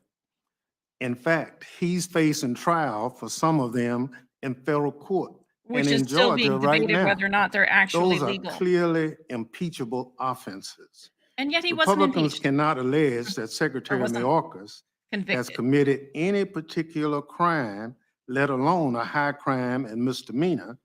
Instead, they're relying on vague and poorly written charges. The other comment I make is that in reviewing Secretary Mayorkas' enforcement guidelines that was referred to earlier, the Supreme Court recognized that setting immigration enforcement guidelines is necessary and common. They sided with Secretary Mayorkas 8-1. So they're saying you have to use the discretion of the secretary to administer the laws. It's not a, here it is. You have to do the best you can with it. And it's that discretion that the court says the I don't think secretary the has, and it Supreme continues Court to ever says you got to rule just do in the that best you favor. can. So, There's no like straightforward so law about again, it. there's Do no what you can. bribery alleged against Secretary Mayorkas. There's no documented high crime or misdemeanor. Yes, there As we actually is. have had in other impeachment settings. So again, it's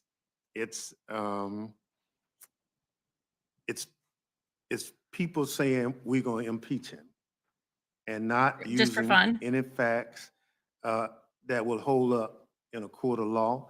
How about the Obviously, 11 the million impeachment illegal will go immigrants that have come into through the this country? House, How and about if it that? passes, it'll go to the Senate. But it's so unfortunate that the last time we even brought it up was 148 years ago.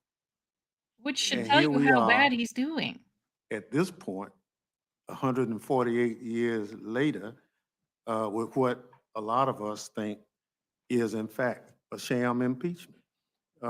And We can work it won't. out as Democrats and Republicans, but the die was already cast before we even considered any of the other so-called charges.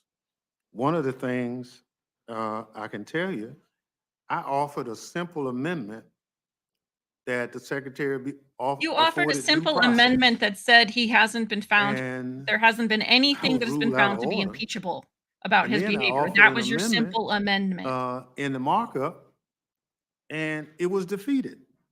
I mean, that's how we as a country got to our greatness. My simple is amendment that assuming completely would just try to that destroy the impeachment was everyone defeated. They didn't has an include it. I don't opportunity, understand. not just to face his or her accuser, but also have an opportunity to provide a defense. We made that effort to just set some ground rules consistent with the rules of every other impeachment hearing, and it was failed. So it was clear when due process failed in the markup, I knew democracy was in trouble. Democracy was in trouble. And I think Just that that's moving. part of the So concern, moving. is that when we are using impeachment process rather than elections, policy issues are for elections. that we are using this impeachment process for something it's not intended. And, you know, the chairman referenced the Except that it Belknap, is intended for this. impeachment. Bribery. What was the real reason why Belknap was impeached? It was bribery. Is that correct? That's a different case. That's Is correct. that correct? Not what It we're was talking about bribery. right now. Actually, the third article was his failure to do his job. Yes, but- Mr. There were 3 Green. articles of impeachment on him. There were crimes, you're right. Right. But What- clearly can our you- founders can you did share not with- can intend you for it share to be with- just Can you share with crimes. us? Can you share with us what the crimes were? Bribery. Bribery. So in that instance, he was getting a cut from a trader. Is that correct? And Well, he was living a lavish lifestyle, big parties, No had doubt. lots more money than his salary would have intended. No doubt. Yeah, so he Um, was engaged in bribery. He was. He did it. was He did engaged in engage in bribery. a crime, but they also put a third article on there for failing to do his job. But the real And issue was and bribery. President Nixon didn't commit a crime himself. I love how but- she says, but but the had real issue is several bribery. impeachment No. articles against him for All 3 being articles. dishonest and for not following the law. So, but as we know, I mean, using Belknap engaged in bribery, using President Nixon, who, She just well, I completely actually agree dismisses with that. some of the I'm not the even gonna- actions I'm not President even gonna Nixon did as policy. address it. Amazingly, he did some very good things. It's clearly just I the mean, bribery, to use right? Yeah, Nixon of as course, an thanks. example, when he I'm resigned using the in example disgrace, of the impeachment people going against him, He- not he- Mr. Nixon. Nixon resigned in Just to be disgrace. clear. But I would ask, you know, besides, so talking about bribery and the salaries, besides the salary as a public servant, did you receive any testimony that Secretary Mayorkas received any financial benefits? Ranking member? They I mean, didn't Chairman? charge him with bribery. No, that's not No. in the article. The Okay, articles are so- about him violating the laws passed by Congress with his And- memos and other things. Yeah. Yeah, that's not even in our article. So Right. no, of course not. Well, yeah, of course not. There was nothing like that. Yep. Professor Deborah Pearlstein testified in her testimony, right, ranking member? She says offenses, impeachable offenses against the public trust are instances in which an official is willfully acting for his own benefit or his own power. That's not or the only foreign reason to power. impeach someone. And she found no evidence of any financial benefit flowing for him, no political benefit. In fact, our ranking member has pointed out that this is a thankless job, that he took on a job for which he has been attacked daily out of his love of this country. So I'm struck by a floor speech from the Republican chairman of the Subcommittee on Immigration, Integrity, Security Enforcement, Republican Tom Clintock, who described this attempt to impeach Secretary Mayorkas No, as that's a not how you are, Chris, open because you quote, have 3 brain perilous cells. path. She doesn't. He said House You have more than Resolution 3, but 863 you know what I mean. would open quote, So I should have said you have utterly more than 3 destroy brain the cells. separation of powers at the heart of our Constitution. Ranking Member Thompson, do you want to elaborate on why you think that this is so dangerous to the separation of powers? Well, you know, the framers of our Constitution, as a number of people have indicated, they spent a lot of time putting this document together. And I think they respect the separation of powers. And so we make the laws. Oh my God, these And after people. we make the laws, we I think pass they them respect on the separation of powers. They ostensibly came up for with the executive separation branch, of powers. to carry forth.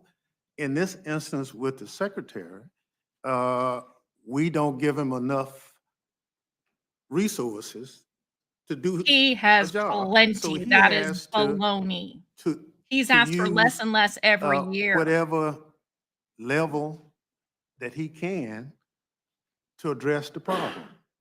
And so in trying to address the problem without the proper resources, he's doing the best job he can.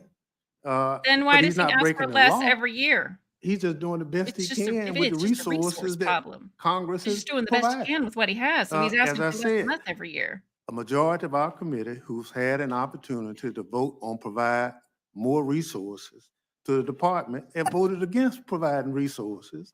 Now But they every want to time impeach A Republican has man brought that for up. not doing his They job. don't even answer it. They when he don't didn't respond. give They him the skip right over it, and they resources to just do keep it. saying, So, but he doesn't have the resources. Concur that when he you say the majority. Republicans have voted against providing Mayorkas with the resources necessary to do the job. Is that That's correct. yes? And as I understand, they've also refused to entertain the supplemental. Actually, the bill appropriations HR2 request, does provide sent to more the Hill in resources October. to Mayorkas. And now, bill as that we've heard, the they're Senate trying to sink hasn't the even looked bipartisan at. Senate It's just sitting boarded- on Chuck bill Schumer's desk. because Trump 6 months told now. them, sink the bipartisan border bill. Well, it's disingenuous to say the border is broken and when People are opportunities to so put full of it. resources to address those issues, you vote against them. And then we get word that the president, former president, is saying he's against the bipartisan bill, but he's for the impeachment of Secretary Mayorkas. None of that makes any sense. We have to put resources that our men and women need along the border. The technology is so important. It's a force multiplier for security. In order to do it, we have to invest in it. And at every opportunity, when we don't invest, we make that border a vulnerable situation. The secretary can only do with what the resources we provide him. Yes. So you keep saying it doesn't make any sense, but it does make a very crass political sense.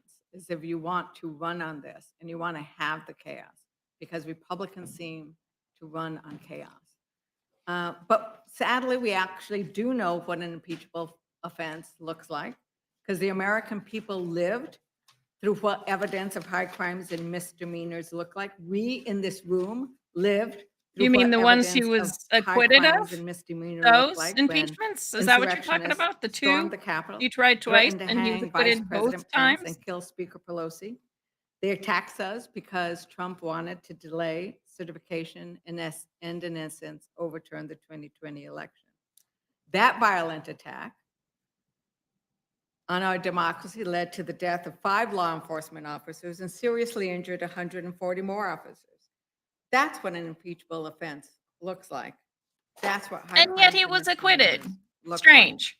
179 Republicans voted against impeaching Trump for an insurrection that they witnessed firsthand as they ran for cover or barricaded themselves. Because it in was their office. not an But I insurrection. assume many of those same Republicans will vote for this sham and unprecedented impeachment of a cabinet member where there is no evidence of any financial harm or crime. Why Mr. is Chairman, this I one asked unanimous finance? consent to enter into the record the January 30th, 2024 Wall Street Journal editorial board's article, "Impeaching Mayorkas Achieves Nothing. A policy dispute doesn't qualify as a high crime and misdemeanor." Without objection. So the op-ed points out that House Republicans. Swear to God, Democrats, you know open what they're quote, like for this dislike whole how the impeachment thing? They're like this. administration is La, la, la, interpreting la, la, la, immigration la, la, law. when they hear anything that is counter to what But they want to say. Congress has failed. Close quote. So they point out that's Congress that has failed to reform our immigration laws. As we heard from our ranking member, it's Congress that has failed to provide for the resources that are needed. The op-ed goes on, and the Wall Street Journal is not seen by anybody as, I think, a liberal rag. It's a reputable journal, often described by some as conservative. I'm not taking a stand there. But they end with this sentence: grandstanding is easier than governing. And Republicans have to decide whether to accomplish anything other than impeaching Democrats. Grandstanding is easier than governing. I end Well, where she I would know began, because that's what she's doing this whole that time. Republicans don't seem to be able to govern. Ranking member pointed out how little legislation has come out of this Congress. Pointed out how little legislation has come out of Homeland Security. We need to get back to the business of bipartisan legislation that solves the problems rather than seeking to get camera clicks and impeachment articles written up where we know they're not going anywhere because there is nothing there. With that, I yield back. Gentleman from Dang, that was Kentucky is painful, recognized guys. for questions he may have for the panel. Thank you, Chairman Cole. Ranking Member Thompson, were you chairman of the January 6th committee? Yes, And what was the purpose of that committee? to look at the facts and circumstances that brought about the actions of January 6th and make recommendations as to Congress and that it would not happen again. And so it included things up to January 6th and also including the day of January 6th. That's correct. Is it true that the Secret Service cell phone records were deleted for that day on January 6th? Yes, bitch, let's get into I'm not this. They're certain going to that bring it all up. of Let's them. get We into had it. difficulty with getting some of them. Was your investigation hindered in part by the deletion of those Secret Service text messages? We could have had a better and more thorough report had we had access to all those records When did you discover those messages were deleted? during the course of the investigation. Who was the Secretary of Homeland Security at that time? January, No, when you discovered the messages were deleted. Alejandro Mayorkas. Secretary Mayorkas was the Secretary of Homeland Security when you found out those messages were deleted. Where's he going with this? Yes, as best I can recollect. Do you recollect making this statement with Ms. Cheney? And I'll ask to submit this for the record. It's a July 20th, 2022 statement by Thompson and Cheney on the United States Secret Service's response to the Select Committee subpoena. I won't read the whole thing, but here I believe you said, 4 House committees had already sought these critical records from the Department of Homeland Security before the records were apparently lost. Additionally, the procedure for preserving content prior to this purge appears to have been contrary to federal records retention requirements and may represent a possible violation of the Federal Records Act. The Select Committee is seeking additional Secret Service records as well. Every effort must be made to retrieve the lost data as well. Do you still believe there may have been a violation of the Federal Records Act? Yes. And when do you think these Secret Service records were deleted? They were deleted when President Trump was in office. We found out about him later. So here's a statement of Anthony Guglielmi, Chief of Communications for United States Secret Service, on accusations of deleted text for DHS Inspector General. I asked unanimous consent to submit this for the record. Without objection. And I ordered. also asked unanimous consent if I forgot to do it for the Thompson-Cheney statement. Without objection, so ordered. So here, this is from the Secret Service themselves. Now, I believe that, before I get into that, I believe there were 4 committees chaired by Democrats who asked for preservation of all communications, including electronic communications, the Secret Service on January 6th. This is relevant because the Secret Service works for Homeland Security, correct? They're in the Homeland. Yeah, they're in Homeland Security. Some people may think they're in Treasury, but after 9/11, they were transferred to Homeland Security. So here's what the Secret Service said about those records. It says that the OIG requested the communications on February 26th after the migration was well underway. The Secret Service notified DHS OIG of the loss of certain phones' data, but confirmed to OIG that none of the texts it was seeking had been lost in the migration. I think we later found out they were lost, but what he says is on February 26th, the migration was underway. Didn't say it was complete, said it was underway. Now, Secretary Mayorkas was confirmed on February 2nd. So this would have been 24 days after that the Secret Service themselves is saying they're still in the process of migrating. Now, what the Secret Service claimed is that they switched phones and phone providers and then deleted all of the old phones. But it seems, according to the Secret Service, that they were still in the process of doing that while Secretary Mayorkas was in charge of Homeland Security, which is the umbrella over the Secret Service. So I forgot if I asked you, do you still think it appears that there may have been a violation of the Federal Records Act? Well, the issue of that with the Secret Service came up when the IG was trying to get access to the record and did not tell us that he was trying to get access to the record. We found that out later in the investigation. Who kept you from getting access? Well, to be honest with you, a number of us wrote 4 of us signed a letter asking for that information. But in reality, we were not afforded that opportunity to get it. But at the time we asked for it, the Trump administration was still there as president.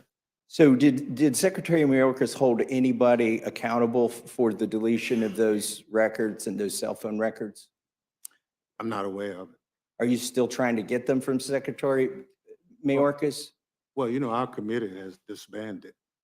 So you're not interested in that and pursuing that any further. The fact that you said, I'm going to read your words back to you, appears to be contrary to the federal records retention requirements and may represent a possible violation of the Federal Records Act.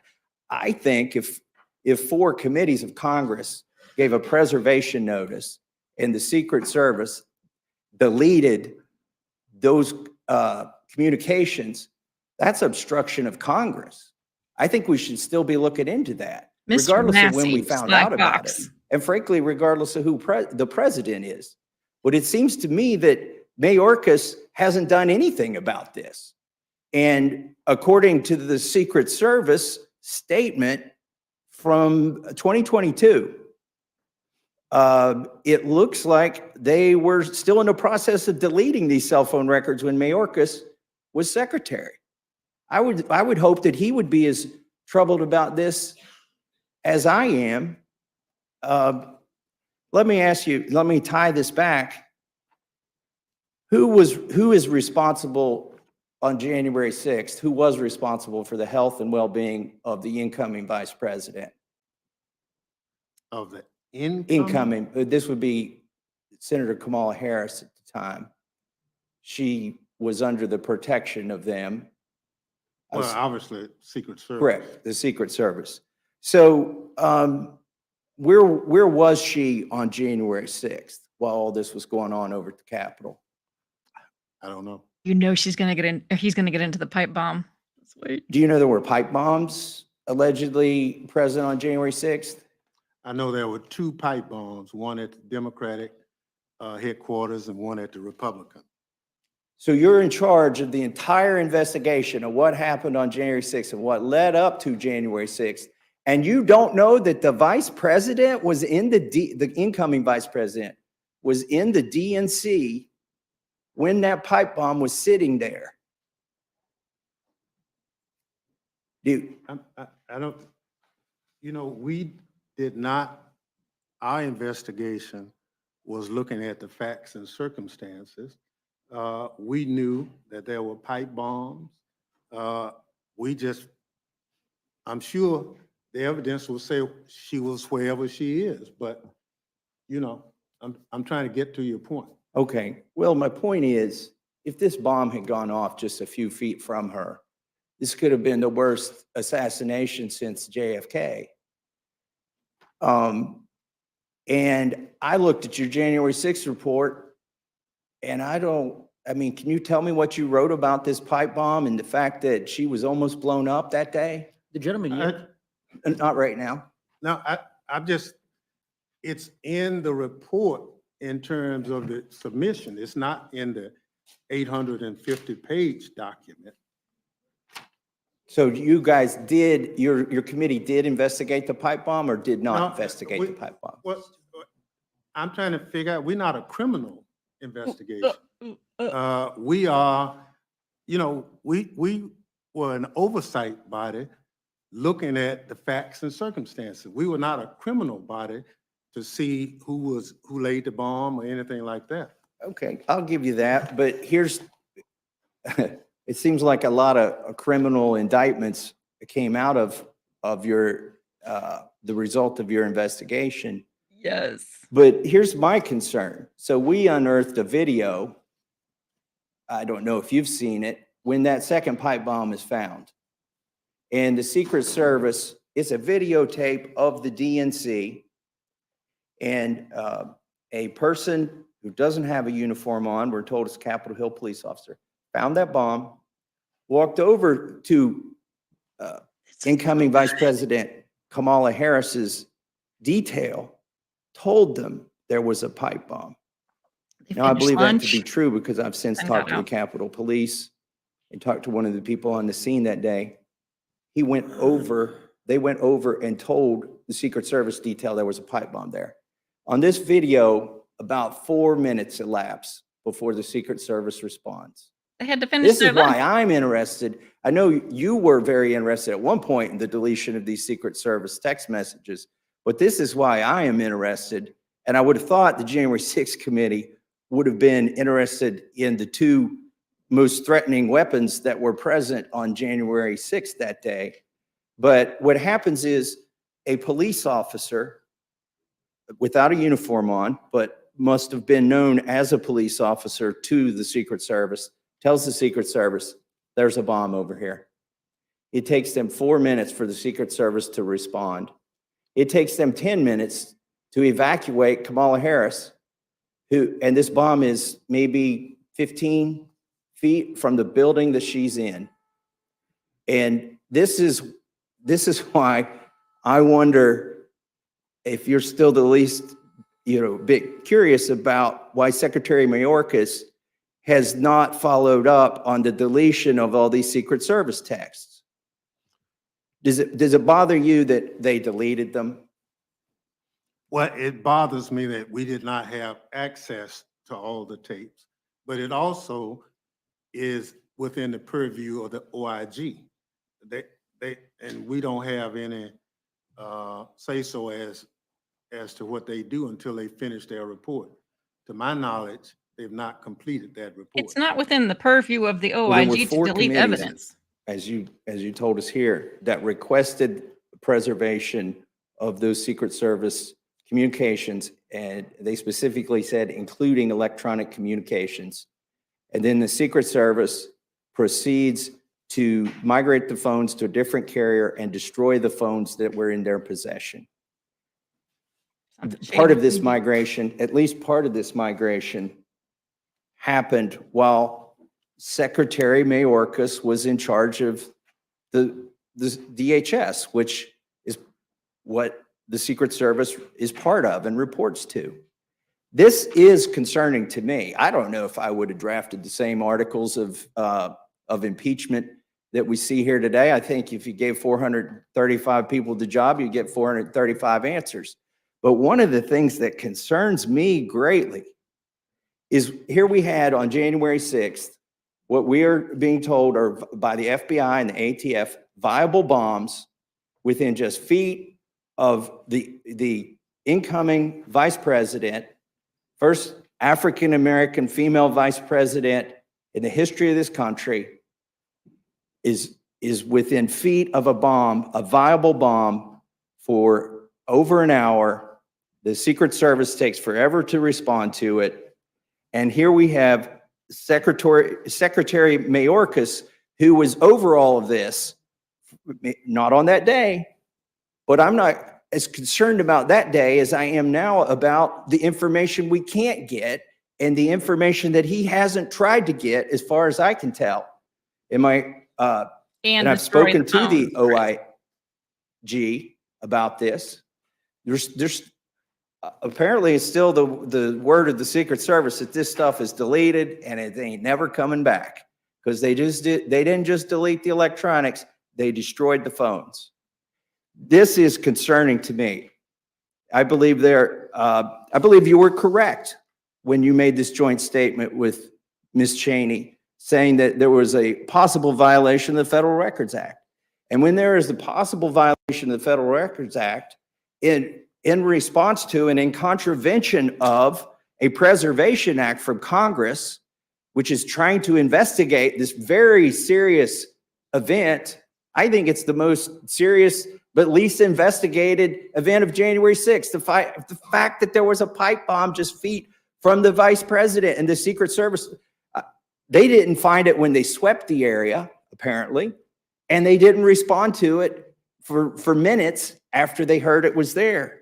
But I am concerned that Secretary Mayorkas is either through acts of commission or omission involved in this obstruction of Congress. You said it was a possible violation of the Federal Records Act. I agree with you. I think it is a violation of the Federal Records Act. I don't think we've had such a clear-cut case, and I don't think we've had such a clear-cut case of obstruction. So I think we owe it to the people to get to the bottom of this. Secretary Mayorkas is no help. He's still stymieing the OIG, still claiming that there's no way that you could get these records, these communications. And I think it's a very serious charge. And I would have included it, frankly, myself. We sit here and we ask these questions in these hearings, and they say, oh, Congressman, that's a subject of an ongoing investigation. We cannot answer your question.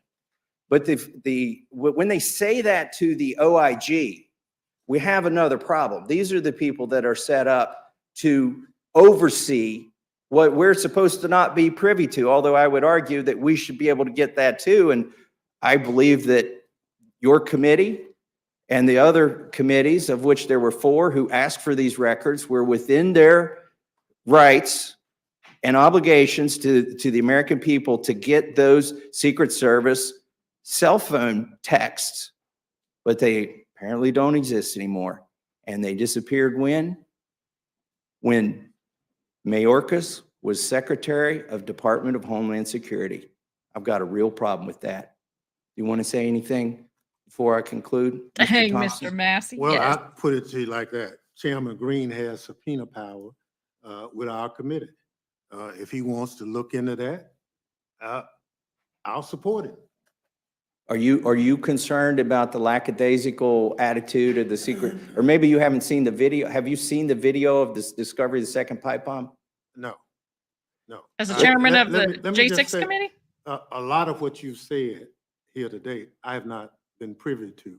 We've seen But it, the public. I am of the opinion that if the chairman wants to look into that, you convince him to issue the subpoena, I'll go with him. If I would like to show you that video at some point. I'm surprised your committee did not find it. I mean, there were 2 bombs that day, and according to FBI and ATF and Capitol Police, they were operable, viable bombs. One of them was just feet from Kamala Harris, who was going to become the vice president of the United States. And the Secret Service sat there in their patrol car. It looks to me like they finished eating their lunch before they got out to look at it. And then it was 10 minutes. This is all on video. 10 minutes before they got Kamala Harris out of there. And again, it is Secretary Mayorkas who oversaw the production of these documents, these texts, which were never produced. And that's a real problem for me. With that, I yield back. Thank you, gentleman from Colorado. Dang, that was so good. The panel. I thank the chairman. Awesome. First, let me just say, I'll thank the gentleman, Mr. Massey, for reminding us of one of the darkest days in the history of our republic, January 6th. And by the way, a day that ultimately led to a permissible and appropriate and prudent and necessary impeachment when former President Trump was impeached. And his acquitted. Conduct leading up to, and of course, including January 6th. I find it fascinating that my friend from Kentucky takes issue with the work of the committee, apparently shows great interest in the work of the committee. I believe he voted against creating the select committee to investigate the January 6th attack on our nation's capital. A bipartisan committee that was led with great distinction and integrity by then chairman, now ranking member Thompson. I think it's patently absurd to ask questions regarding what was a thorough and comprehensive multi-year investigation without giving the benefit to the witnesses of having the report and the evidentiary record to be able to answer the gentleman's questions. By the way, of course, we're here on a completely different subject. The baseless impeachment Hey, that y'all House brought up Republicans have January initiated 6th. against Not my Secretary problem. Mayorkas. I, for one, am grateful for the work that the January 6th committee did and for Chairman Thompson's leadership of the same. I have a number of questions with respect to the actual subject that we are gathered here today to talk about. But before I get into that, I do want to give Chairman Thompson, Ranking Member Thompson, an opportunity, to the extent he'd like one, to respond and perhaps make any comments with respect to the gentleman from Kentucky's soliloquy or diatribe or whatever we want to call it. Well, whatever the gentleman from Kentucky has uncovered, it's still not too late to provide that information to the authorities, and hopefully we can capture some people. And I would encourage him to do so. I think we all ought to be embarrassed at what happened on January 6th, but we also should fear some of the danger that went on that day. And I hope our report talks about how misinformation improperly promulgated causes people to do strange things, including planting pipe bombs. So if there's evidence somewhere between ATF, Secret Service, FBI, I think they should be made aware of the videos, and I look forward to, if the chairman decides to move on some subpoenas with whomever, it would be a good opportunity to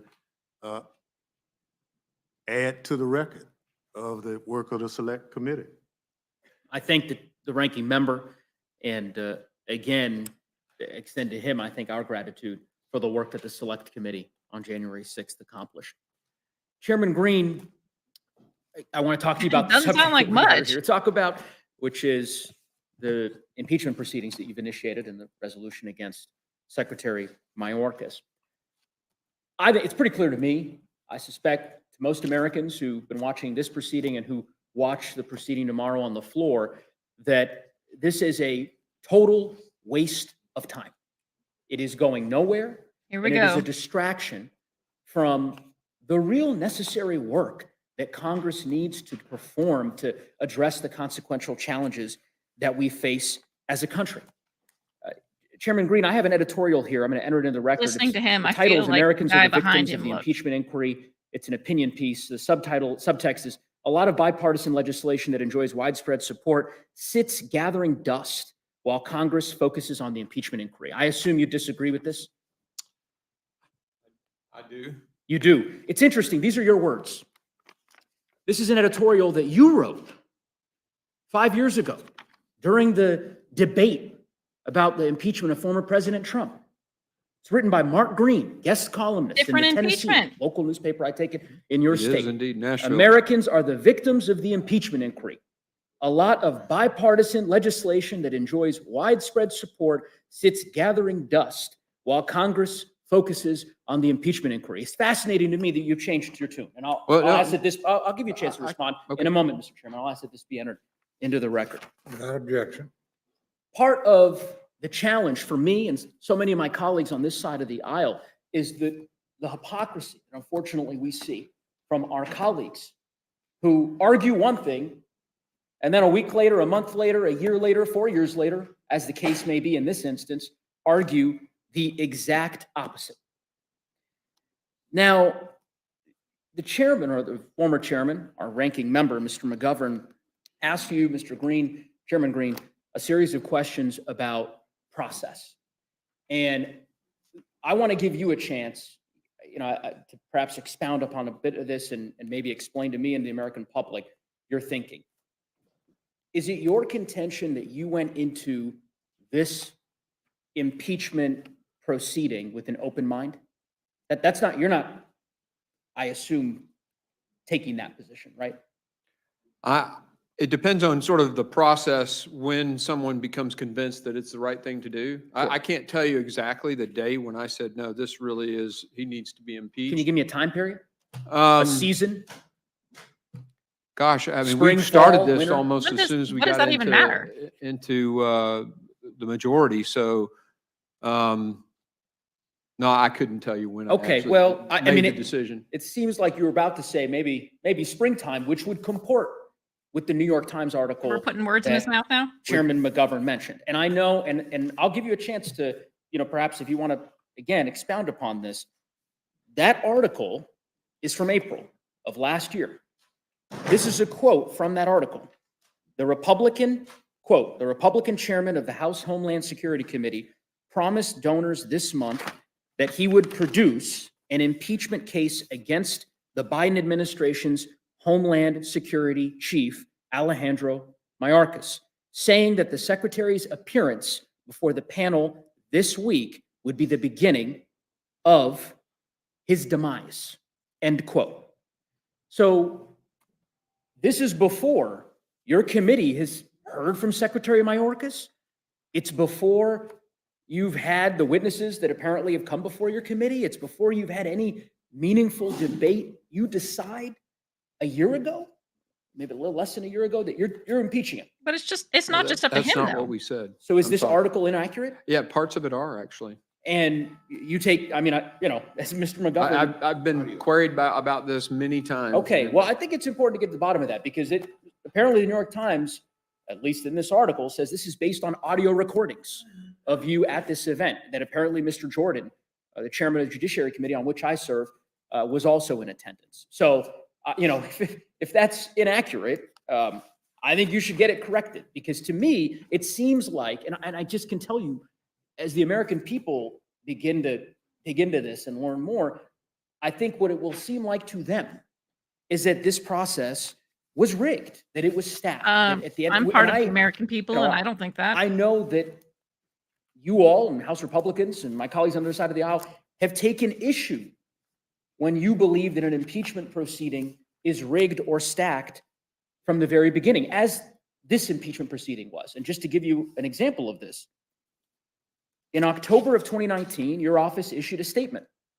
This was following your vote against initiating an impeachment inquiry against former President Trump.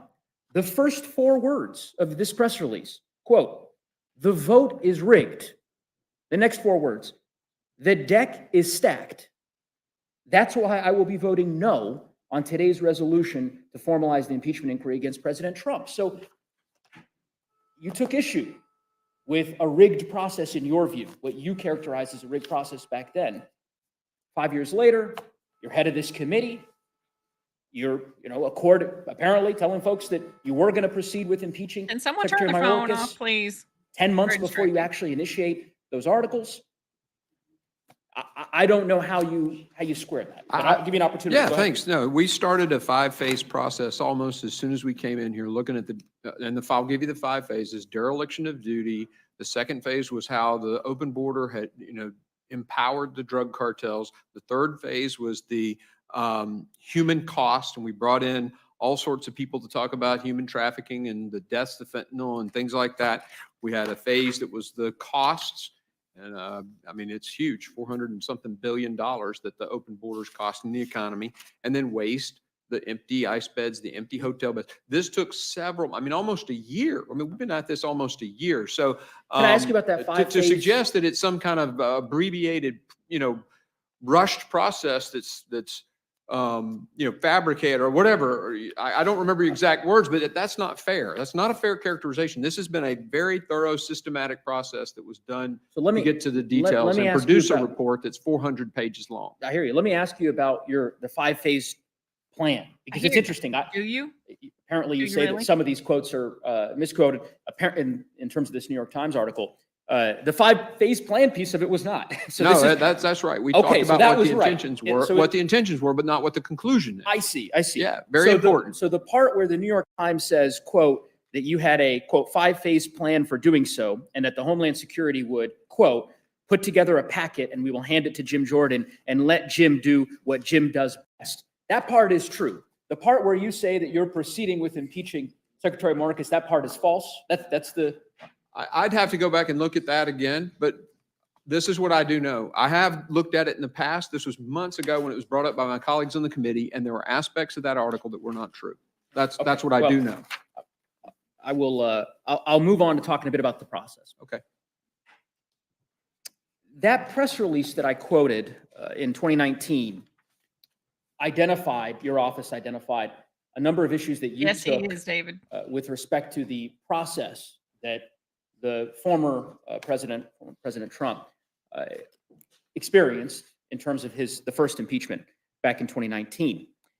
You stated, and at that time, this is a quote, this resolution consolidates Adam Schiff's power and cuts out the small number of members who've been able to take part in hearings so far by moving the jurisdiction to Schiff's Intelligence Committee. Okay, end quote. Now, I know you understand this as the chairman of the Homeland Security Committee. The Judiciary Committee has conventionally, traditionally, by centuries of precedent, been considered the committee that marks up articles, right? Yeah, that's Okay. why I mentioned in the article you quoted, I was talking about. Exactly, Yeah. right? I hear you. In this case, impeachment was done exclusively within the Homeland Security Committee, right? Keep saying By I hear vote you, from but the I don't House think you floor really with do. 201 Democrats. voted. Understand, Yeah. And the understand. motion made by the And Democrats, actually. apparently, you take no issue with the fact that this proceeding was limited to the Homeland Security Committee, to a small group of members to participate. You took great issue with this same approach 5 years ago.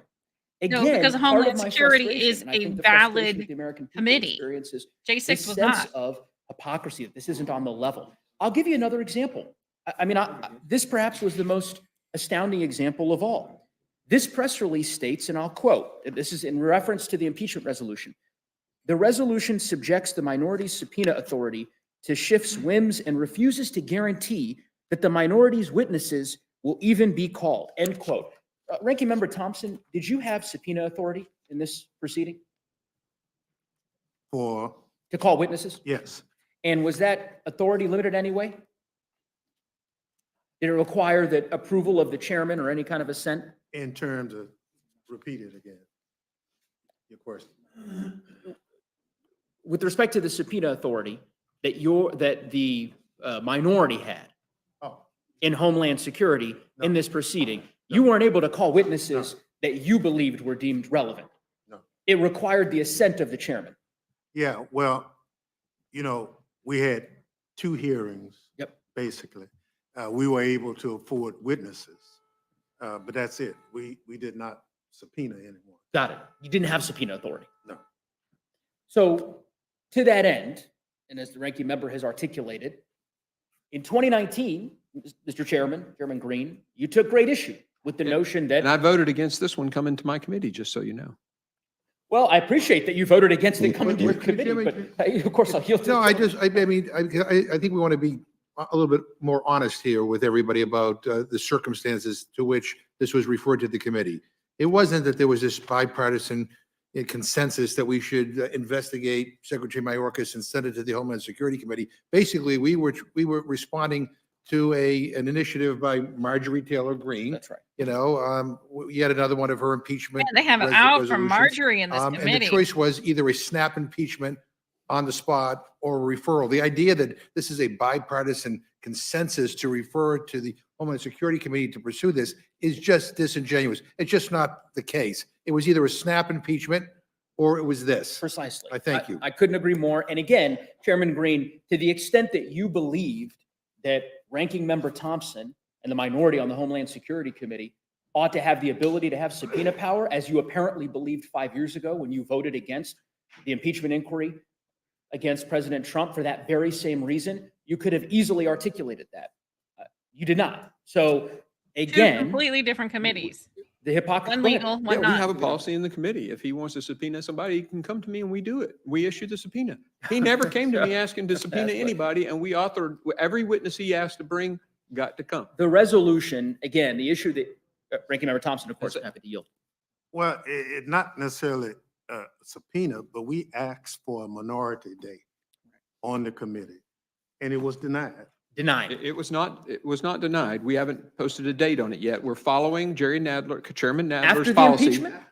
That's exactly what happened before in 2019.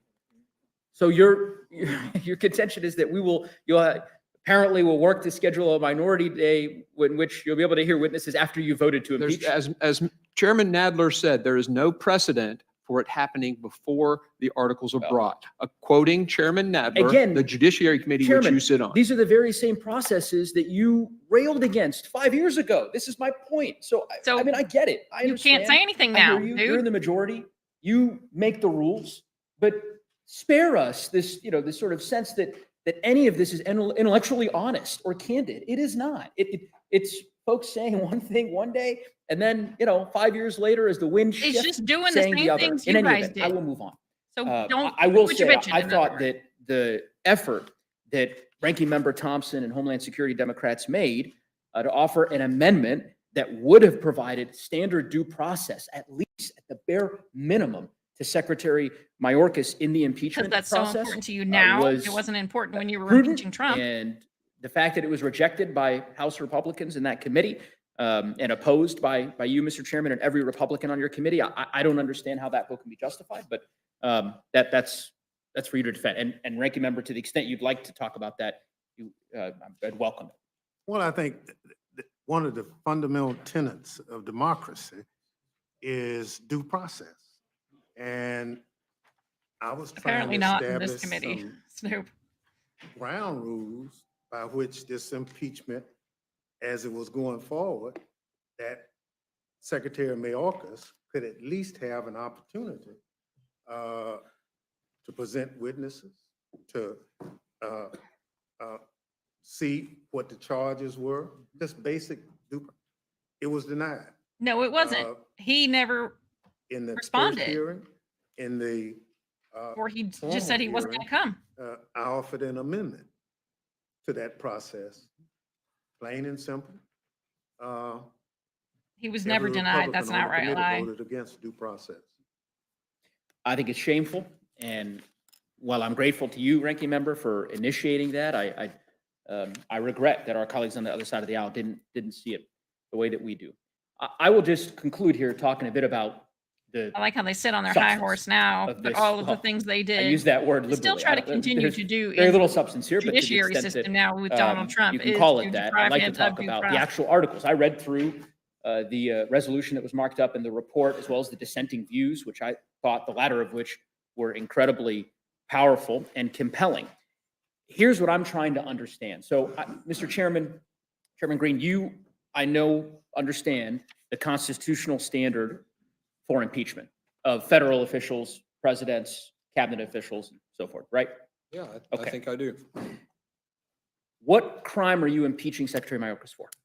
It's very clear that misdemeanors, that was from when our founders wrote it, it did not mean a crime. There was very little crime, criminal law back then. Okay. So What offense and- are you impeaching? It's not a trick question.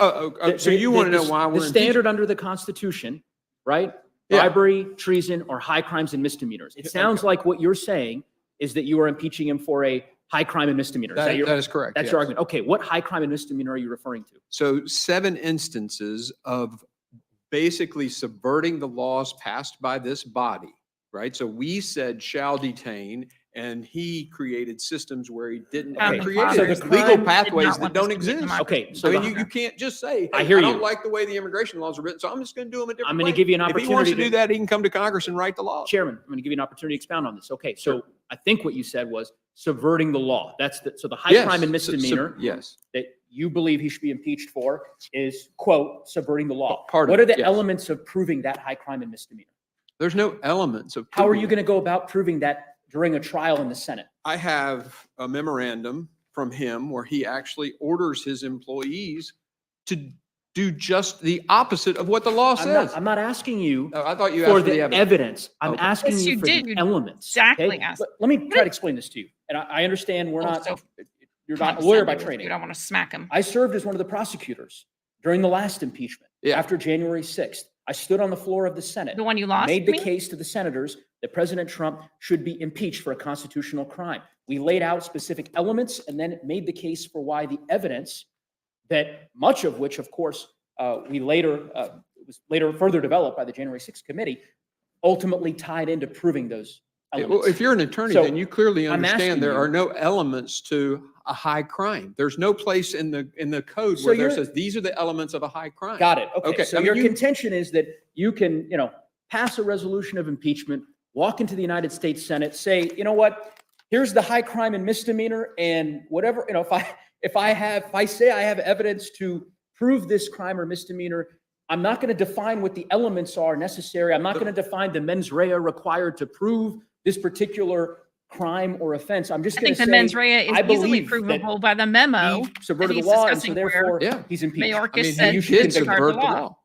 Well, That- A I can judge, assure a you- judge ordered that, and he'd been to law school. Mr. Green, Mr. Chairman, all respect here. I can assure you, having studied the records of the federal convention, having As read have the I. Federalist Papers, As this have is I. not what the framers had in mind. The notion that there would just be this nebulous phrase, high crimes and misdemeanors, that would extend to anything and everything that you deem a crime, with no definition as to elements of those crimes. That is not what James Madison or the framers of our Constitution had in mind when they conceived of the constitutional standard for impeachment, period. And that's why legal scholars, conservative ones, liberal ones, witnesses that you all used to call before the Judiciary Committee with regularity, Jonathan Turley, many others, have said this is a baseless impeachment. So I have no idea how you are going to go about proving this high crime and misdemeanor in the United States Senate.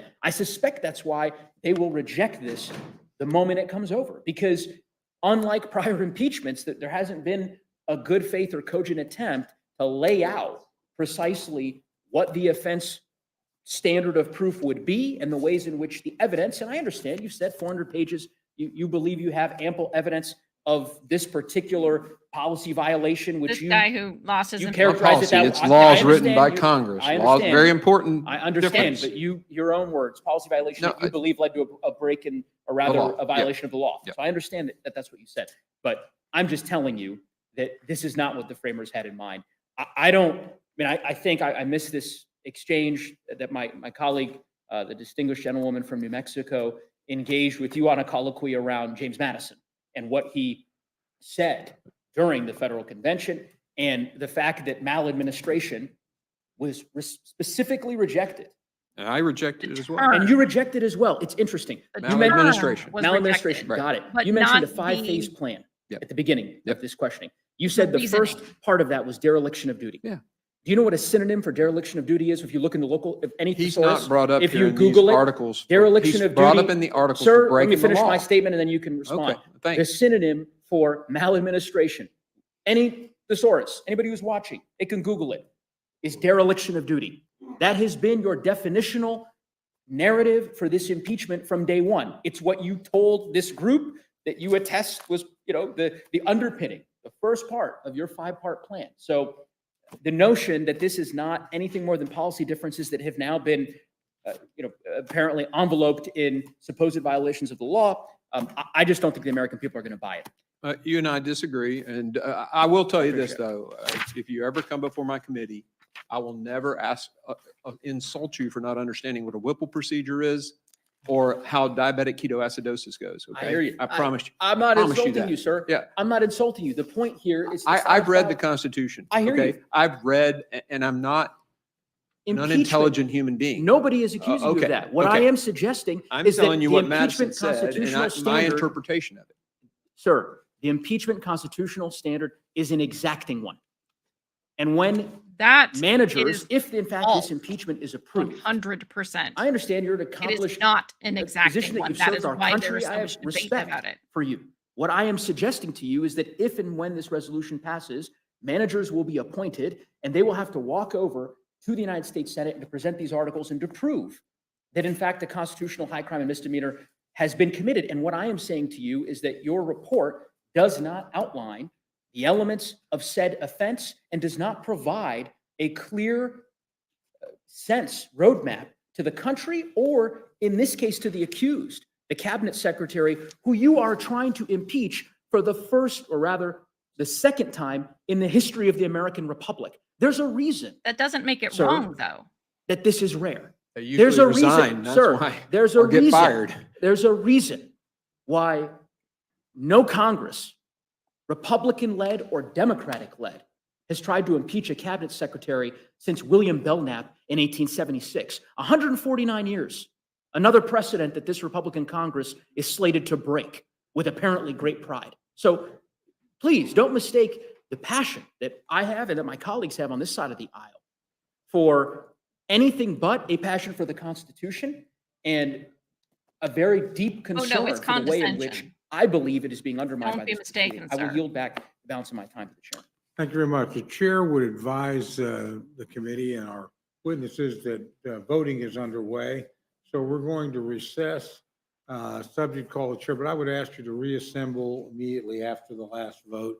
To our witnesses, we would ask you to come back at that point. We'll resume the hearing then. Committee stands in recess. Okay, well, I think this is probably where we're going to end it. I definitely recommend going and watching it. I don't know how long the recess is going to be, but this has been feisty for sure. The last guy, oh my Lord, he's driving me crazy. He's sitting there saying, oh, it's passion. No, sir, it is condescension 100%. Mr. Massey bringing it with some J6 information when the other lady, I don't know her name, brought up J6.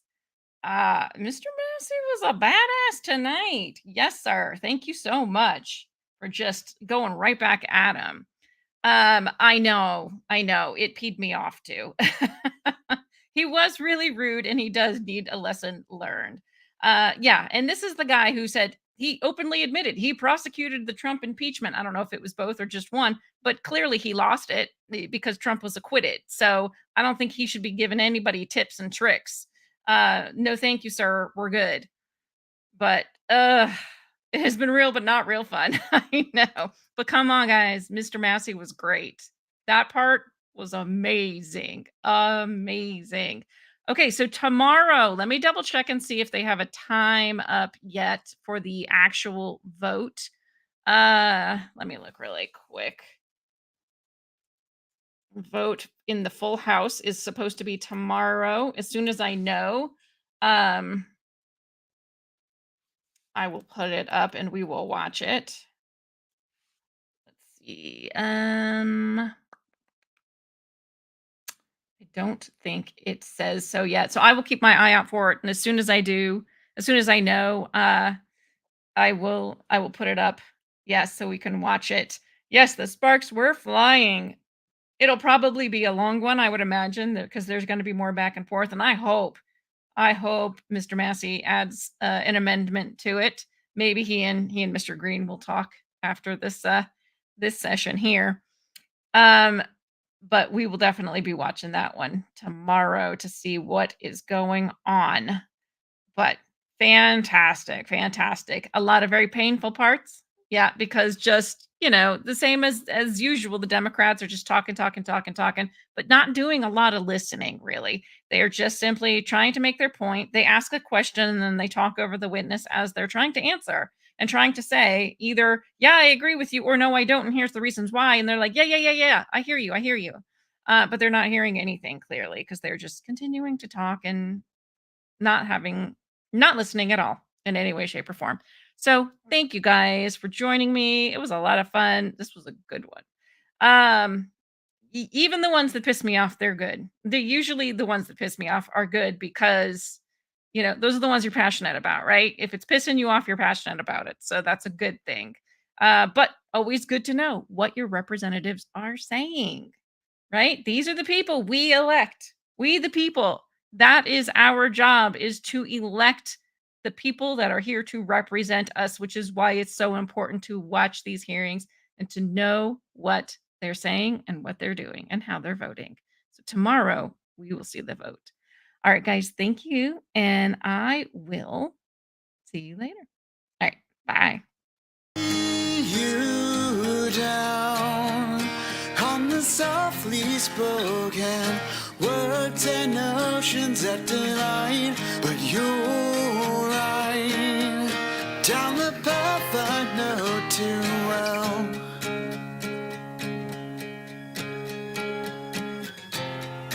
You're right, you're right, but in my head there's a picture of me finding who I am and who I should be. I've lost myself in insanity.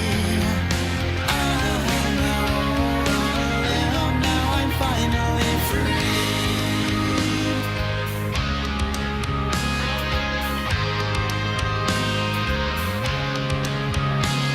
Slow me down, though the past is broken.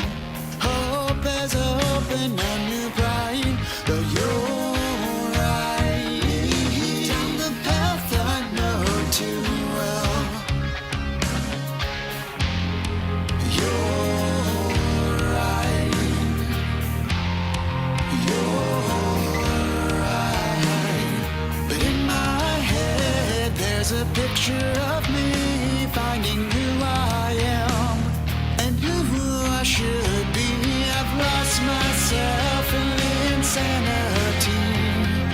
I know on a limb now I'm finally free.